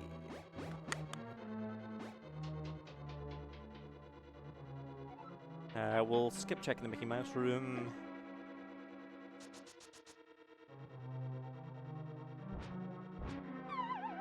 Oh, there's momentum playing against me. Weird having to actually do this climb. Normally I can just like space jump up here. So the space jump is effectively an infinite jump. It's kind of like the end game when it comes to being able to gain height in Metroid. So it's a bit of a shame that that's the one thing we're really lacking here. Yeah, that's the one thing you're needing now, isn't it? Not necessarily need. I think I can do the rest of the game without it, given that I've gotten this far.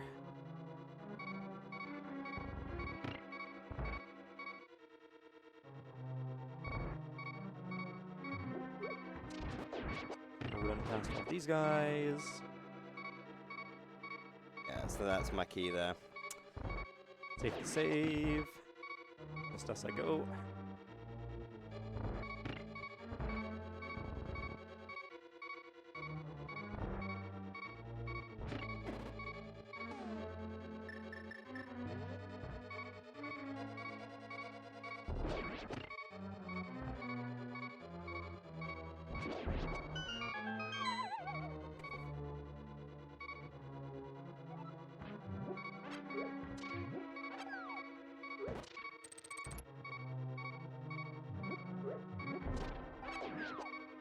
Yeah, so these enemies are really annoying. You need to have bombs to actually beat them. Otherwise they are unkillable. The little skeleton guys. Ooh, there's your flippers. Hey, that's very, very nice. Thank you very much. Means after this I can now do Swamp Palace. That means the only thing I need left is Ice Rod. Or Bombos if I got really unlucky and the 1 in 3 I need is Bombos.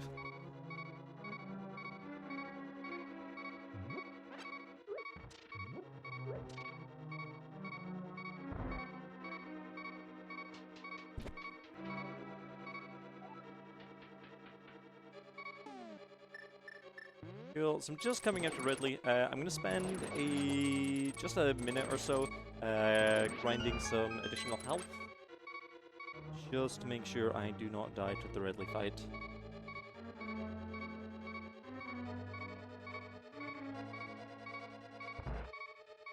Ah, why did I go in here? That's a bad idea.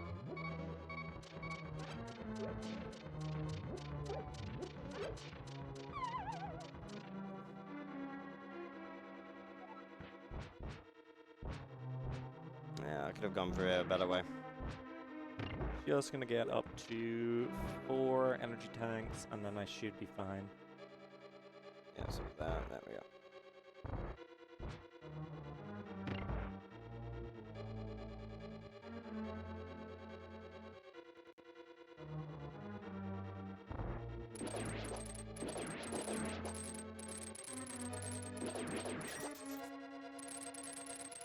You can tell this is a fun room to do.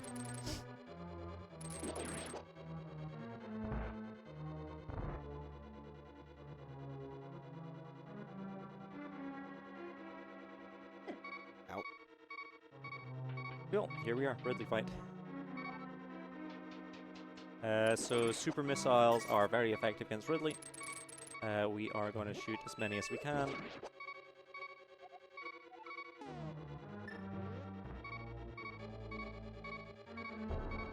Yeah, there's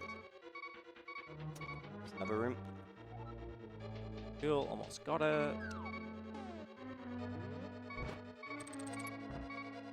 Ridley was one of the scariest bosses when I was like playing this through initially casually. A lot less scary once you've learned that it doesn't take that many supers to bring it down. Yeah, it can be a tricky fight. I've got my reserve, so it's fine. There we go, there's Ridley.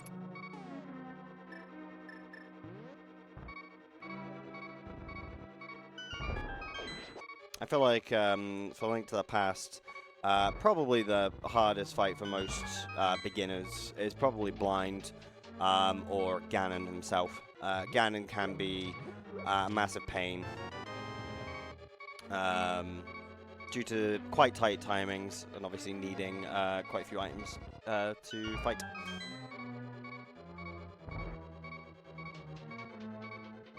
So we now finally got my keys that I needed as well. Careful with my health here. I've still got my reserves tanks, but I'd rather not go into them if I can avoid it.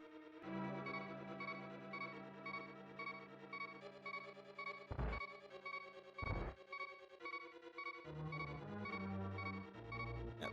So all that massive backtracking was just to get one key. That's all I needed. And I'm just gonna get up to maybe just about 2 tanks to get me through this next part.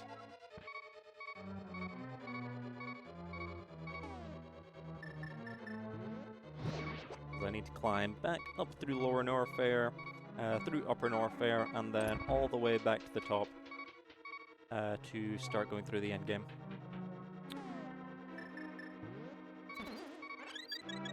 One more, there we go. Yeah, so this dungeon, normally you'd have to have a massive backtrack to be able to push the block that was upstairs onto there. If you've already got the King of Samaria, that makes that a lot more easier. You don't need to bother with all of that. And quite a unceremonious entry here is the boss. It's quite a surprise entry.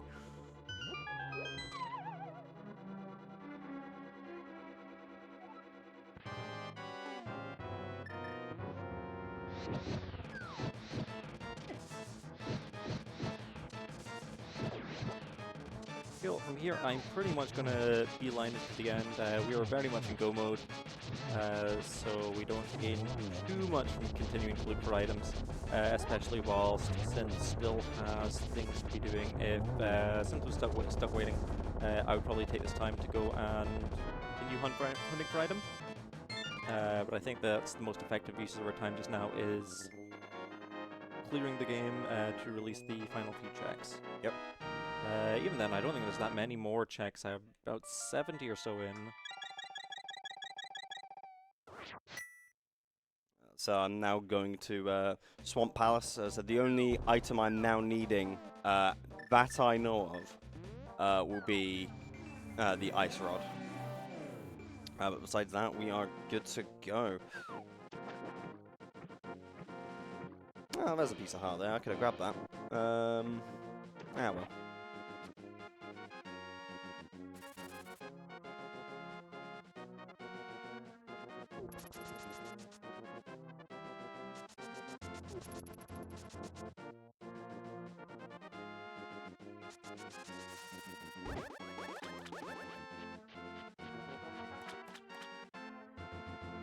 Play this carefully.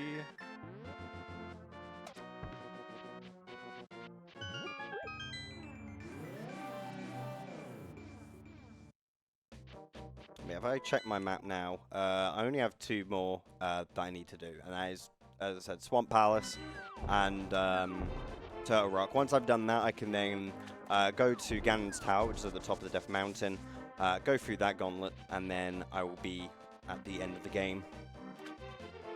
Are you in pretty much go mode as well, or is there any actions still required? Only need Ice Rod now. Cool.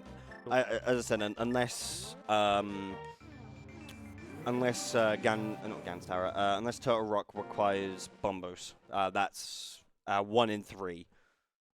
Come on, it can't be that, you know. Yeah.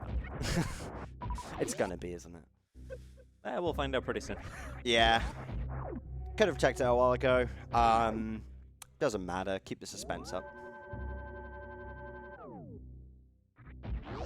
So I'm heading back up towards the top of the ship. You're clear now. A final few set of checks to check for those final items. Is there anything our host would like to read in the meantime? Yeah, so I've been talking about the European speedrunning family, and one of the members of this family is BSG.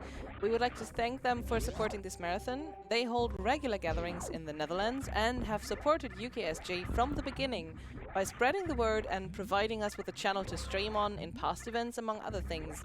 And for chat, please mark your calendars, because BSG number 37 is coming to you on November 16th and 17th. It will be streamed on Twitch at BSG_marathon. So see you around there. Thank you very much for the support.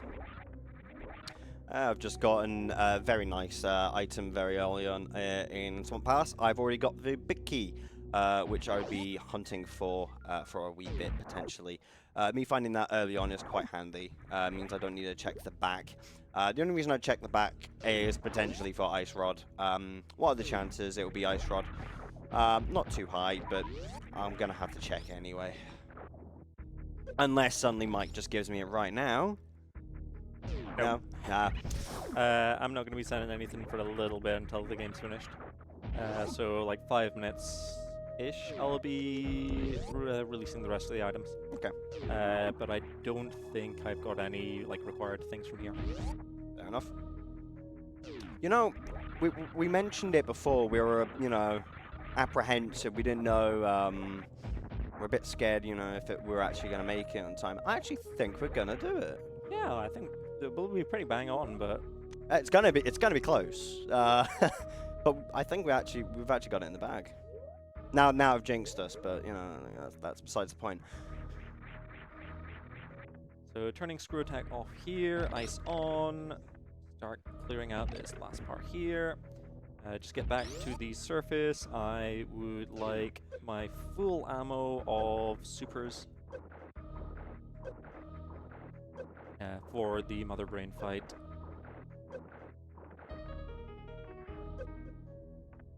Once I stop getting eaten by these plants, that would be lovely. Having tier 4 sword is very, very nice for this. It's making moon through enemies very, very easy.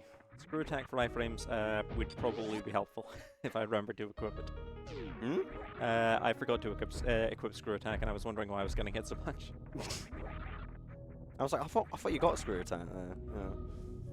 Yeah, I need to turn it off when going up the pillar in Red Brinstar, because so many of the blocks are breakable by spin attack. Yeah, I remember when Metroid Dread came out, they changed how... I don't know if they changed specifically Metroid Dread, But the way space jumps worked was just when you're at the height of your jump, you could do it.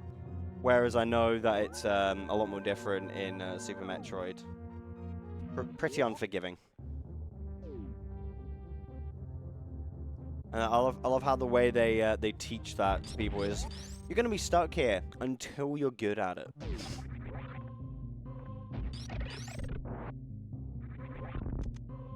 Oh, I actually got that. I don't rarely manage to break through that wall with the speed booster. That was pretty cool.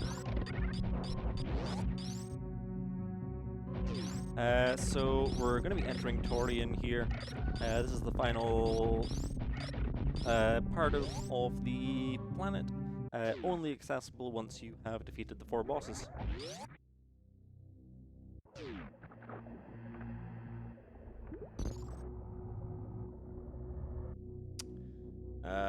That's annoying. Gonna have to backtrack a wee bit and turn this back. Forgot to change this. So with these Metroids, it is ice and then 5 missiles. If I get attacked by a Metroid, I need to run back to the entrance of the room. As there is no way, I believe, for you to get released by the Metroid if you're trapped. And I need to clear all the Metroid in the room for progressing. Aren't you able to crouch and do super missiles? I could very well be wrong. I swear it's the same with the guys who like grab onto you and drain you. You can just crouch and missile.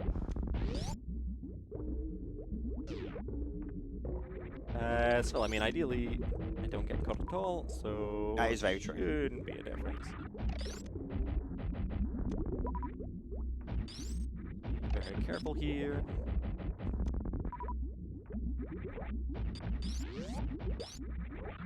Cool, that's the end of that room. It was an item check, just not the one I wanted. That's fair enough. I get this Metroid up here. Oh crap. That is one thing I do like about this dungeon. There's a lot of item checks, and it's a relatively quick dungeon to go through. This is the longest bit here. Everything else after that is just forward. Speaking of which, I haven't gone down here yet.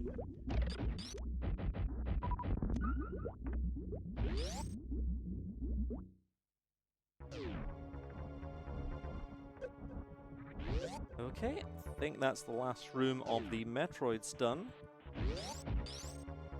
Now just going to be entering the Mother Brain section.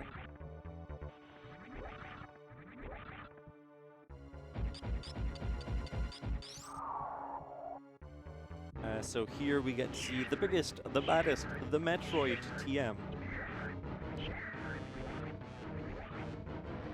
That then leaves your a friend. Yep. It decides to attack us. Have no fear, this is a cutscene. If I remember Metroid lore, it's because you've got Metroid DNA in you, isn't it? I have no idea. This is the only one I've played. That's fair. So I come down to the bottom here, left room. There is a full health restore. There's also a missile restore, but we have 120. So we are not in need of additional missiles. We have more than enough health, more than enough ammo to clear out the rest of the game.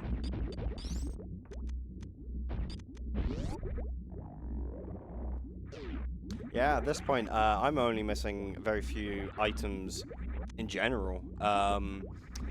I know I'm missing bombos, ice rods, both boomerangs, a shield upgrade, and that's it. Like, we've gone pretty well through this, and pretty good time as well. Going into the final section here. Going to take down each of these red barriers.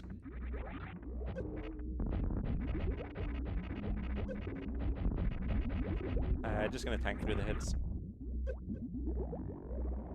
As they're not scary enough to actually worry about for me. Oh, I missed that one. There we go.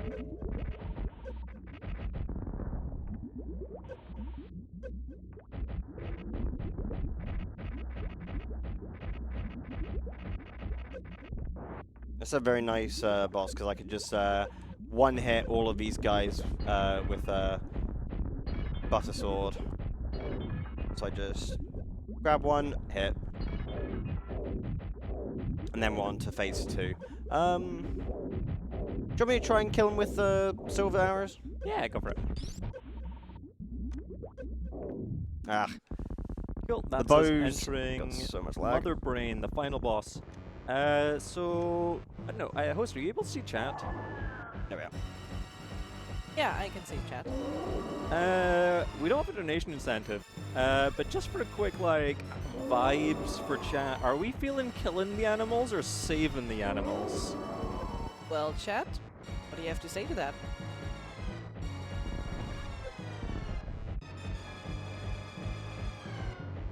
As we just got bombos as well. So no matter what, I can get into Turtle Rock. Whether I can complete it, that requires me getting one more item. But besides that, let's make our way there, shall we?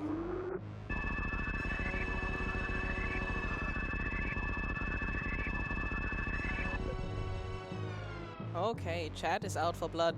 Kill. Ooh, okay.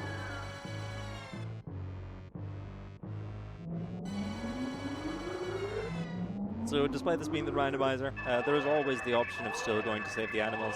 By the sounds of it, we are not saving the animals, we are going for time. We are going to get synth their items as quickly as possible. I'm hoping that you've got Ice Rod. If not, I've got Ice Rod, and that's an issue.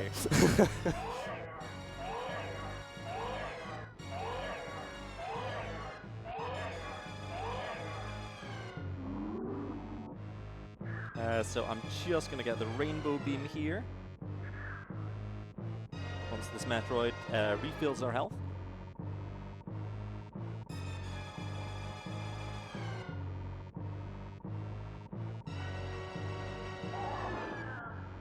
Yeah, watch its probably like Tower Hera or something. Who knows? It's going to be somewhere like that I'd never need to check. That's always how it ends up being, isn't it? Yeah, yeah.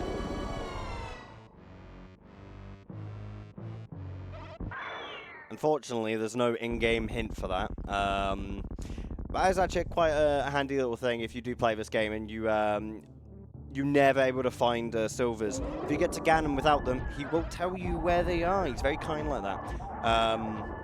So if you're ever looking specifically for anything like silvers, that's how you can find them. Actually, I lost a run to missing silvers in Ice Palace one time. Nice was Ethan. Oh, flashing lights warning for this, I think. Oh, what do you mean on my end? On my side, sorry. Ah. Because the ship's about to explode, and I forget if there's bench flashing lights or shaking. I don't think there's much I remember there being. Thankfully I was able to have it an option to remove any flashing images on my end. There's quite a few in Metroid, not Metroid, in Link to the Past. So for getting through the escape here, it's a set path, always is the same, we know where to go. We've got the high jump boots, that makes it a lot easier to get through this next room. I really dislike this room. But the high jump boots makes it significantly more manageable. There we go. Just that first part, the regular jump does not get you high enough. Do some wall jumps off this wall.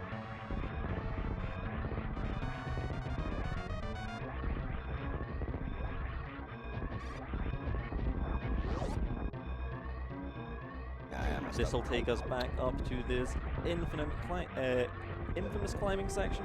We're just going to go around the side of there, jump up.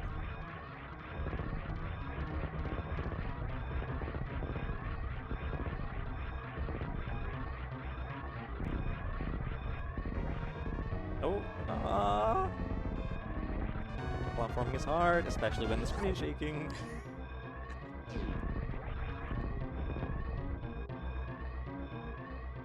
Nah, you've got this. Oh yeah, plenty of time.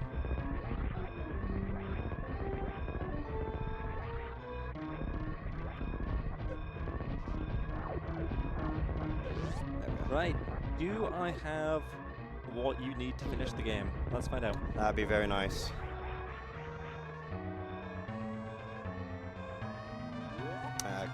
Cool little thing there. You can avoid damage by doing that.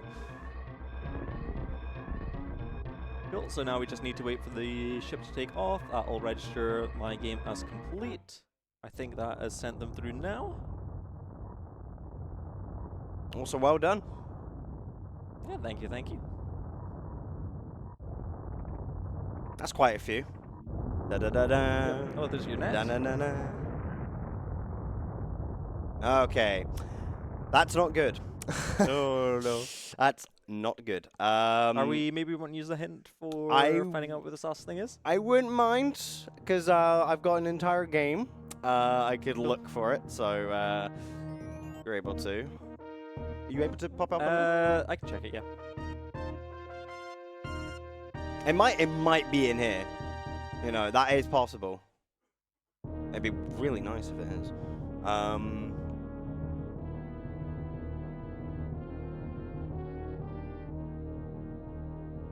Just checking the spoiler log. I always forget there's a key at the bottom here. Grab magic first. What's the item you're looking for, sorry? Ice rod.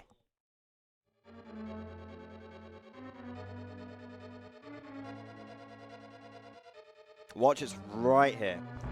No.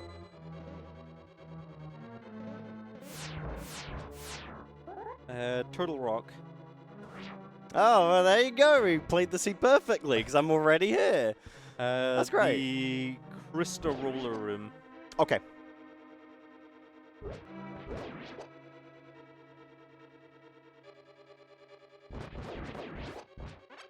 That's awesome. That is great. Yep, so yeah, it was pretty much perfect. Yeah, we played that very well. Yeah, so Turtle Rock is the, I guess you could say the fun Minish, well, not Minish Cap, a link between a Link's Awakening, sorry, a Link's Awakening dungeon. It's got Mario enemies in it, like these guys.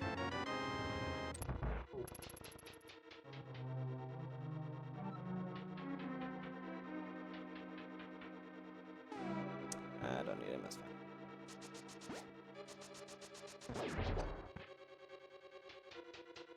Wait, you said Crystal Roller Room? Yeah. I was just in it. Or maybe no, I'm thinking of another room, probably. I have no idea what the rooms are called in A Link to the Past, I'm afraid. I'm not too well versed in the names of each room. But I'm like, there's rollers in there. Oh, my space jump was in Turtle Rock as well. Ah, fair enough. If I was just a wee bit faster, we would have gotten it for you. We were able to go here a lot earlier. We just needed the fire rod. That's a wonderful room. You have to kill these guys to get through. These are obviously pokies from Mario. And you want to go down here. And you want to go to the right. Never... Oh, not right, left. You never want to go to the right on that end, because then you have to do the room again. Yeah, I've got guns here.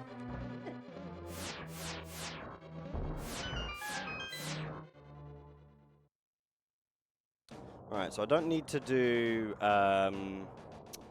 Mimic Cave, that's nice. No. I do have a big key here, so I can check that.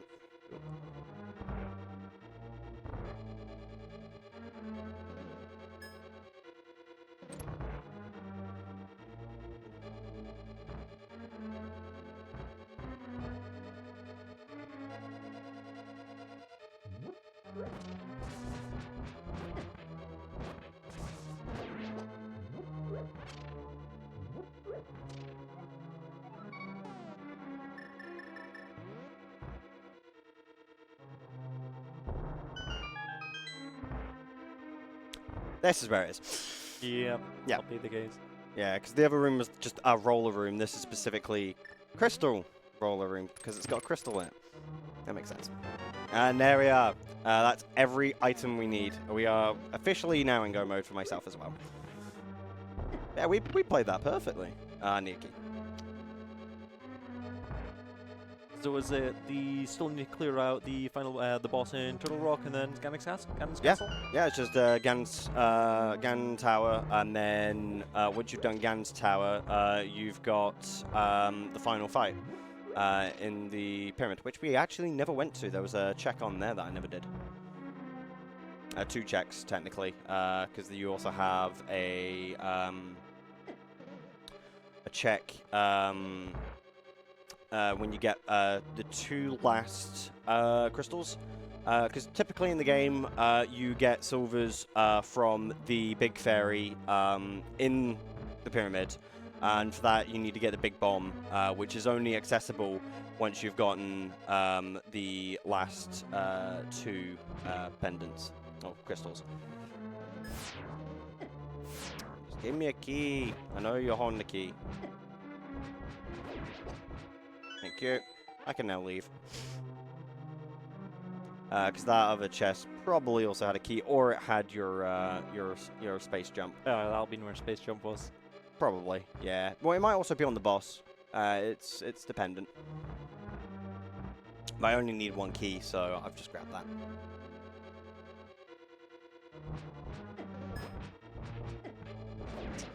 Yeah, this is not a fun dungeon. These guys are really annoying to fight. And now I believe if we've changed to my audio, you're gonna have to hear this annoying beeping. Which, even now, we still have this beeping in Zelda games. It's a lot less annoying. They've toned it down, but in this one, it's very loud.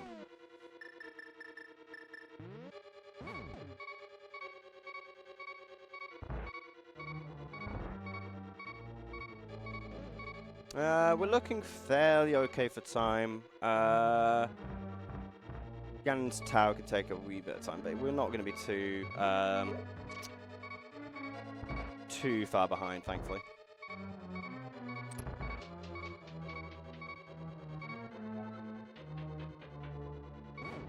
This is the worst room in the game. Okay, that might be a bit of an exaggeration, but it's a pretty bad room. It's not fun when you like just start playing Link to the Past. Oh, go down, go down! There we are. Give me this, please. I need to get to where that is up there. So I need to go on here. I need to go up here, up here, up here. I need to get onto that little bit there, so it's like this. Ah, went back down.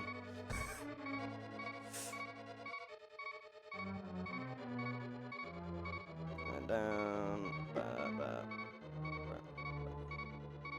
Probably gonna die before I finish this. What was the other potion you got? No, just that one. No, I didn't want to go that way.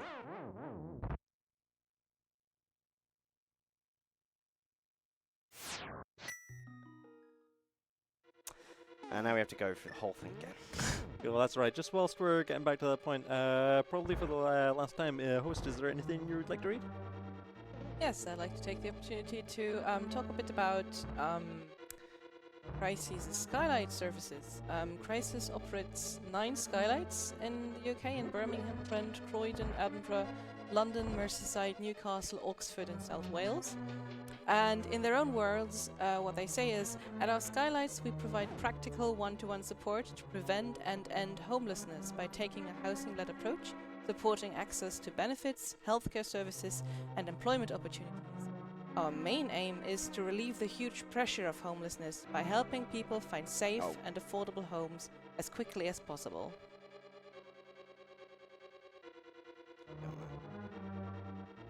This room is just so annoying.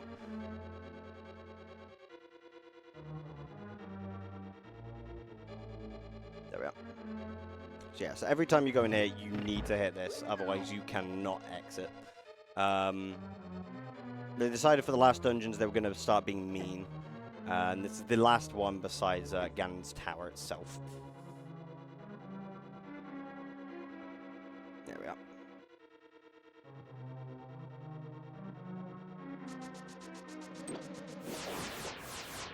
Oh, nice save. Yeah, that was a nice save. The edges on some of these platforms are extremely slippery. It can be quite frustrating when you're standing near the edge on them. Yeah, and this room is very easy to get knocked off as well. Even with Mirror Shield. Thank you, that's what I need. I'm guessing your item's probably in here, but we're not going to find out. It's all good, we've got what we need. Yep. I will be grabbing him if I can, actually. That anti-ferry will be very handy.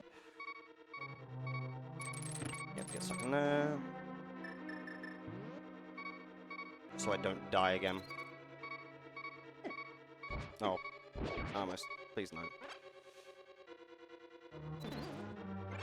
I never knew you could like turn those guys into fairies. I find it's handy.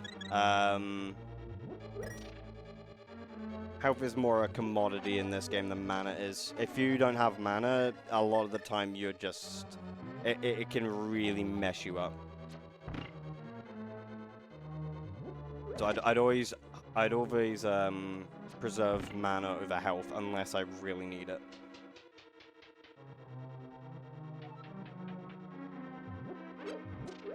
Cool, and this is the platform that takes us across to the boss. Yep.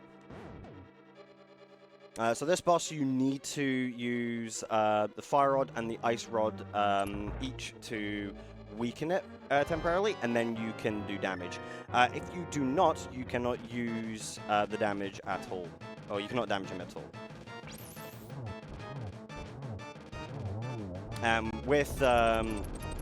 With our level 4 sword, we make very quick work of him.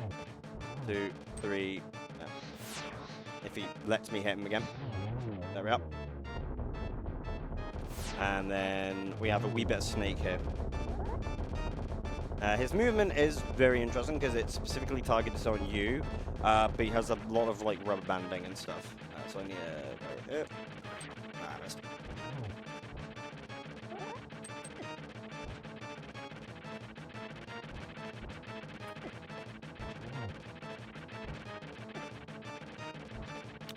It always feels so bizarre in this game how like everything's on a grid, but then the bosses and such just start moving so fluidly throughout the room.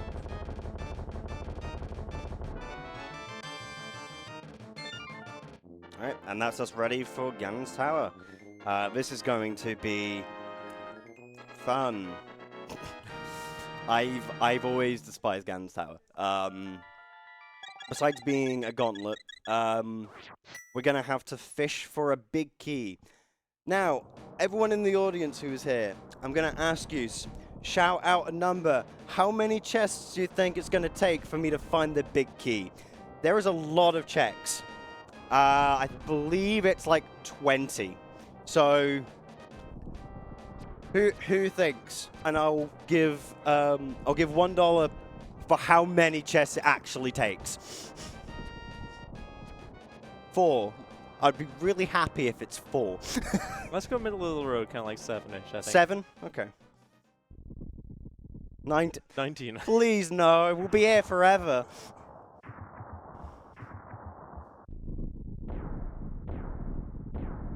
Yeah, because if we get the big key early, we can just go straight to the second half of this dungeon, which is the boss rush. Until we find that, we're going to be on a treasure hunt. In the interest of time, do you want me to just kind of get you a hint for the key, or you want to look for a bit? Never mind! Yay! I'm very happy. You do not get to see Ganon's tower. You do not pass go. You do not collect 200. Oh, that is wonderful. So that is quite possibly the biggest time save possible. Yes, that is a very big time save for what we're doing here.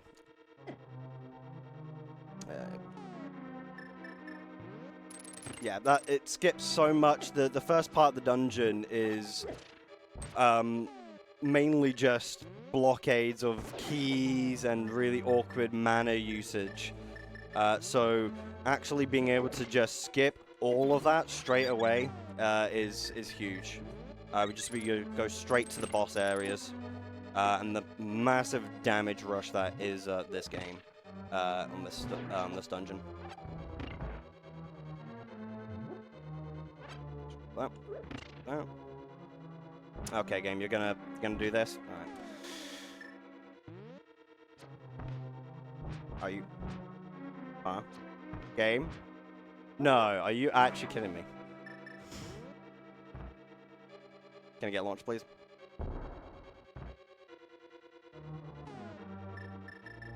That's ridiculous. So I just got stuck on I was gonna say, could you like throw in a bomb or? No, I tried it. It wouldn't move me. I got stuck on the. I know. I mean, like perfect throwing a bomb at the switch from there.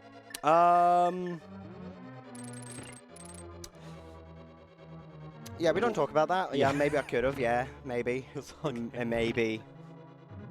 It's a possibility. I've never actually had that happen. That's the first time. As they say, you know, something always new happens at an event. Right. This is a nice wee area because I can just do this. Get these guys up here.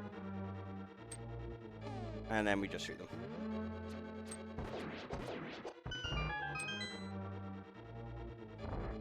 Same with this area. This area is a bit more annoying because you've got these statues. Don't like these at all, ever. In this game, they're extra laggy as well, so they can cause some issues.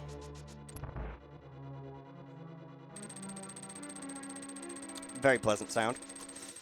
There we go.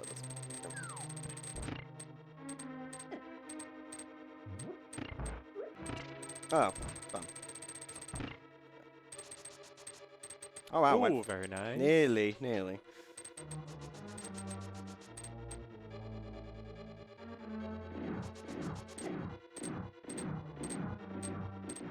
I think it's from round about here. We're coming up to the boss rush now. Yes, we are. We are actually going to be seeing the most of the bosses that I missed earlier, and one repeated boss. So we didn't get to see Misery Maya. I'm not sad about that. And we also didn't get to see Desert Palace or Terra Hera. So it means we're going to be seeing Moldorm for the first time today. And we're also going to be seeing the Sand Snakes as well. I actually don't know the specific name for the Sand Snakes, but they're Sand Snakes. They specifically have the first three bosses kind of remixed in this dungeon. Wee bit harder. Arguably, I think Moldorm's easier in this one than he is in his actual dungeon. Yeah, Moldorm is a frustrating boss. He's not necessarily like hard. It's just when you're fighting him in the dungeon, he knocks you down to the layer below, and then the boss resets, and then you got to start the fight all over again. That's that's if you're bad, you know. If you're awesome, you know, you're fine. As I said before, bosses that are weak to arrows just get absolutely turned to dust with the silvers. Get some health and some mana here. I do not want to go through all of this again.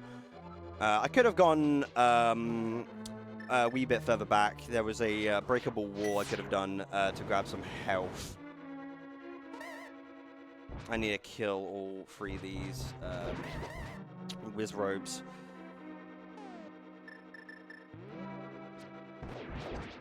There we go.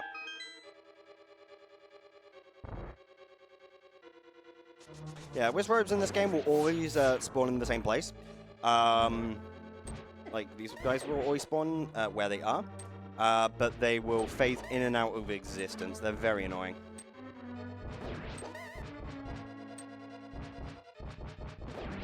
Yep. Yeah, I'll grab that. I believe we're coming up on our next boss here. Very soon. I need to light all 4 of these. It's a bit of an annoying room, this one. I've never really liked this one. Oh.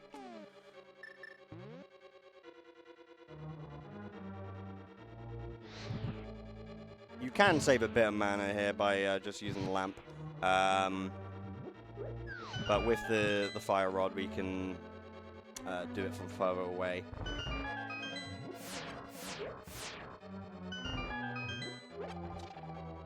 Game like to remind me that the lights are out in the other room freezes us a wee bit.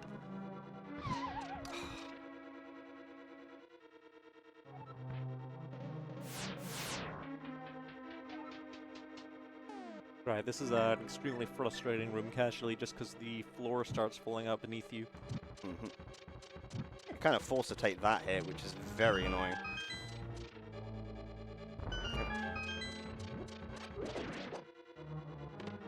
Oh, nice. We won the coin flip. Yep. Here's just a bomb down at the wall. Oh, nice. Just missed the conveyor. That didn't count. Wonderful. There we go. Let's try that, and then go.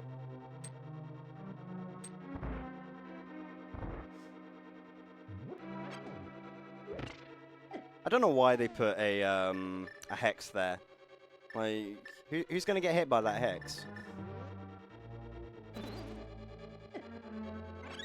When it, you know, it self-implodes itself. 90% of the time. I need a grab key, which I believe actually was in this one. No, in the other one.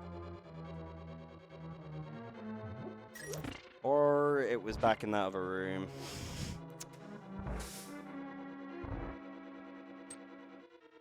I'm hoping that this is a key. Yeah. Yep, there we go. Yeah.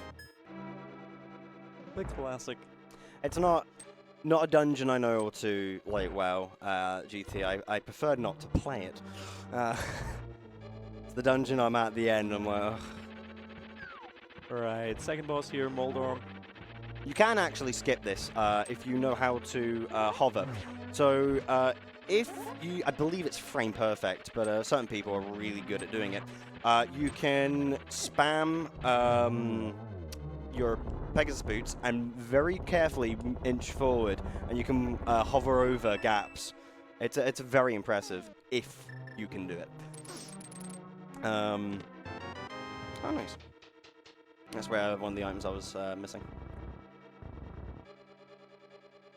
But yeah, it's very impressive if you could do it, and I've seen people do it over that gap. And I'm like, when you have Moldorm there as well, it's a very impressive and very risky thing to do. Moldorm is a very physics-based boss. Yeah. It can be frustrating. Yeah, Moldorm bounces you around and doesn't take damage unless you hit him on the tail. And he gets faster for every hit taken as well. You know what? So this is the last boss of the dungeon. Agahim, I think? Aghanim, yeah. Aghanim. You'll have seen this boss earlier. This is just a slightly harder variation of it. But it starts off with 3 of them instead of 1. Mm-hmm. And you'll notice, for some odd reason, I have the bug net out. You can beat this boss with a bug net. There we go, that's one. Typically, you're supposed to do it with a sword. But for some odd reason, the bug net can also knock these back. Yeah, no, not good. Oh wow, got one of them. That's impressive. He's not being very nice with his placements here. There we go, got one. There we are. just about to the end of this boss, and then we'll just have the relatively short cannon fight after this. Yep. Thankfully, with the Ganon fight, I can go heal if need be. It is a very tricky boss to fight. That was nice, a Nice 2-hit. double. Yep. Okay, that's kind of rude where he's hiding. There we are. Still got it. Alright, that's the boss done. And we're just to this boy right here. The spirit of Ganon escapes. Yep.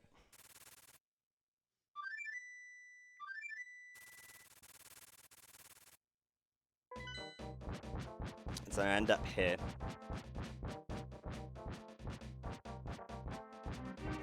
We've never been here yet. We haven't even seen what's down there. Yeah, let's go in. Let's go for the fight. So this is the final boss Ganon. He's got "Don't stand so close to me." Okay. The wonderful rando dialogue. Yeah. So in this fight, there's a couple of phases. First off, I want to do a bunch of damage to him. I was going to say, because I've got tier 4, I might as well just do regular hits. Then he will start stomping the ground, and I just have to kind of wait when we get to that bit of the phase. And he'll start removing bits of the floor. Then he'll become weak to my silver arrows. I'm probably going to need a heal here. Yeah, I'm going to need a heal. There's a fairy fountain not too far away, so I can quickly grab fairies and heal. That's actually fine. I don't trust myself to do it with that much health, unfortunately. It's not a fight I'm super comfortable with in that regard.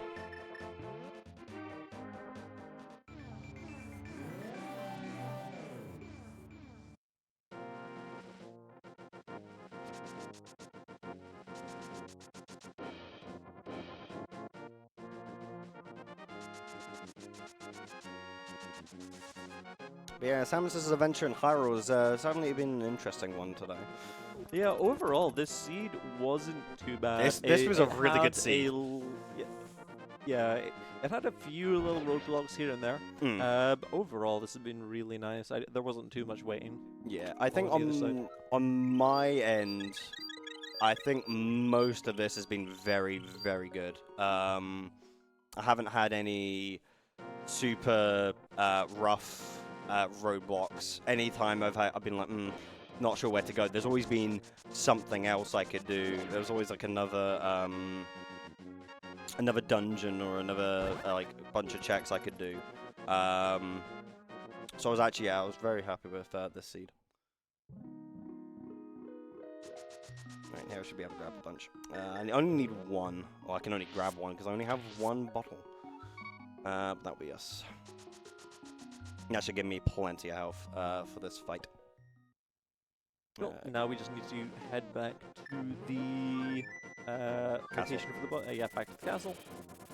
That'll give us the portal back to the Dark World. From the Dark World, we are able just to go back to the fight to Ganon.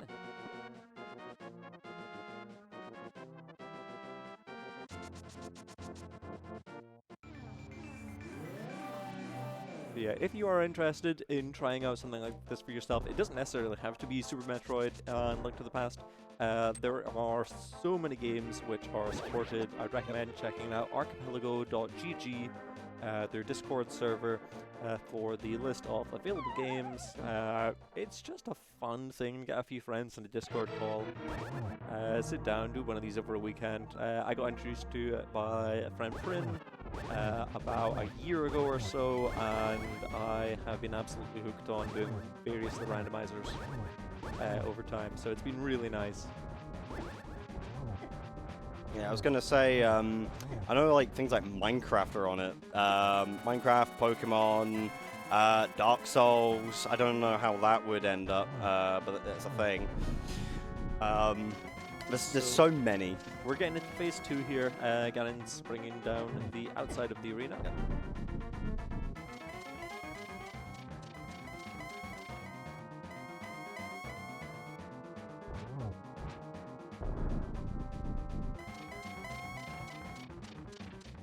I'm gonna have to get my bow and lamp out very soon. You need both of them for this fight. There we are, silvers. So in this phase, the lamps go out. You need to have both of the lamps lit to be able to hurt Ganon, and then Ganon can only be hurt by the arrows, followed by the sword attacks. Yeah. It's an extremely small window where Ganon is actually vulnerable to be hit by the silver arrows. Yeah. Okay, avoid that, that's nice. Synth does have a fairy in the bottle, so there is a revive if it is needed. Yep. That's alright. Yeah, I don't know why they made it such a tight time for this fight. It's there's not many a time where you're in the perfect situation to hit these, and then he's in, like, you know, the other corner. Because like here, he's right on top of me. But yeah, you can only fire the arrows in the up, down, left, right directions. You can't even do diagonal. Yeah. So if he's not in one of those convenient directions, there we go. He's got him frozen with the silver. Ah.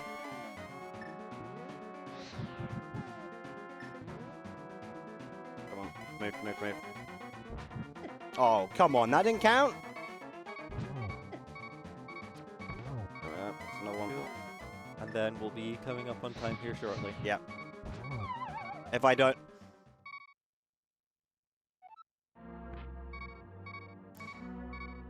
No comment. No comment. That's infuriating doing that. Oh my god.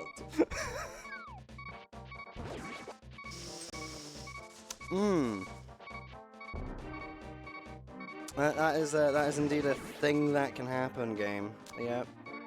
Uh-huh. Oh, man.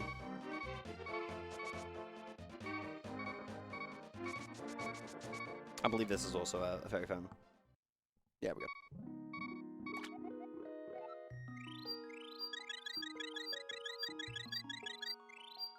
I was literally last hit, and he knocks me off.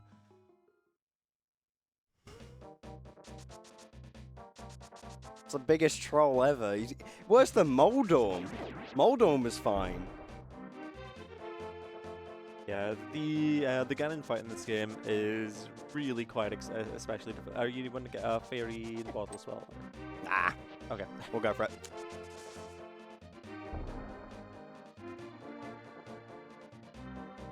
It's a big trek to get a fairy in a bowl. I'm just like I'll fight it. I just need to be careful with my my health. I do have my main issue actually is my magic. I haven't got a lot of magic, and I need magic to do lamps, unless I want to do it with my own lamp, which is inefficient. Yep. Trying to be safer.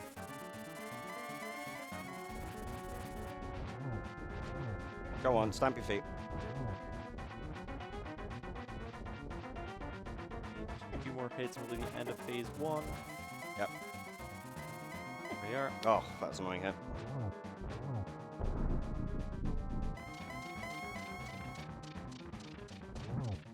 Yeah, so if I don't hit him, he summons in that bat, which does a lot of damage, as you can see. Even with red mail, which is the highest defense in the game.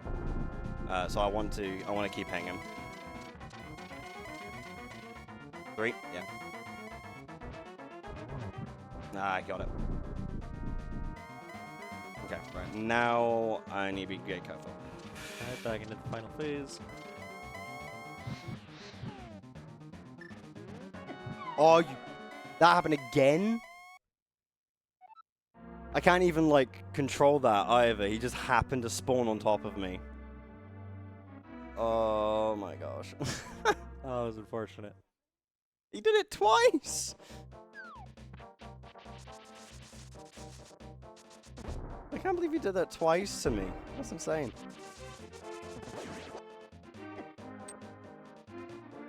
I've never had that happen to me. where he just spawns on top of me like that twice.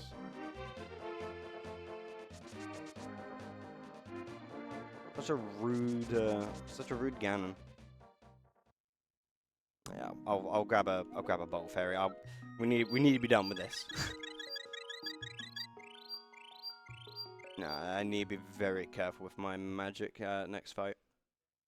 I think I've got 3-4 uses of my wand left. Without having to go back to lamp.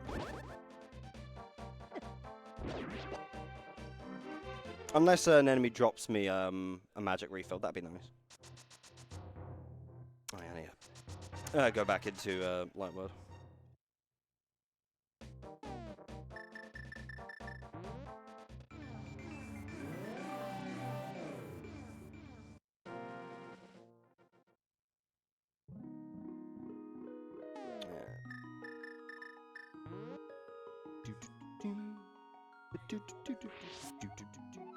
I do love this game, and I've loved it for a long time. Especially with how much, until recently, it's affected not just Zelda, but like game industry as a whole. The whole collectathon aspect of Zelda came from this. Oh, let's go! Thank God. Yeah. Main aspects of Zelda was from this game. Until obviously Breath of the Wild and Tears of the Kingdom have kind of mixed it on their heads. A lot of the franchise owes a lot to this game.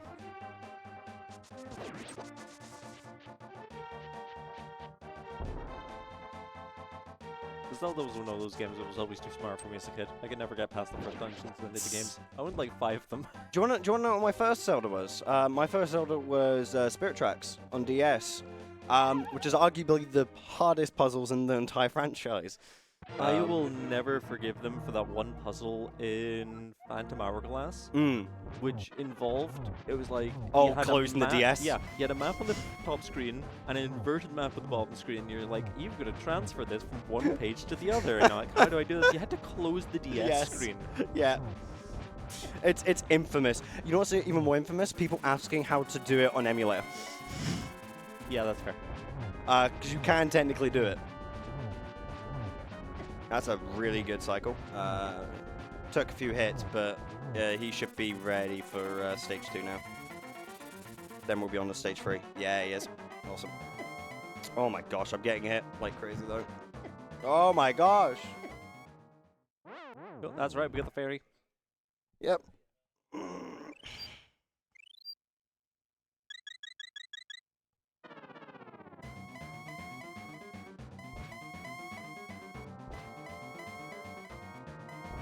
Oh, come on.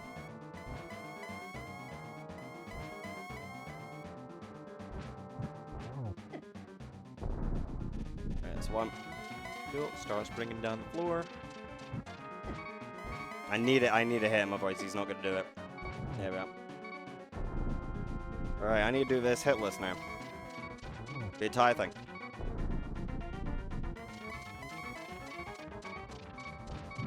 Oh, bah. I'm really sorry, SynthKat. I think in the interest of time, Yeah, you that's might need to mercy No kill worries. not Ganon, but the run. No worries. Thank you very much, guys. That's right, but thank you for having us. This has been great being able to showcase this, but we'll pass it over to the host for the next run. Yes, thank you very much. Well done, by the way. Cheers. Well done to yourself. Cheers, yeah. And with the end of the run, it's also the end of my hosting shift, so thank you, chat, very much. Thank you very much, audience, for being lovely as always. Next up, we'll have on hosting desk Paulister, and on Runner and Run, we'll have Mega Man 04 run by Killer Chair. So we'll go into a short intermission, change the setup, don't go anywhere, we'll be right back.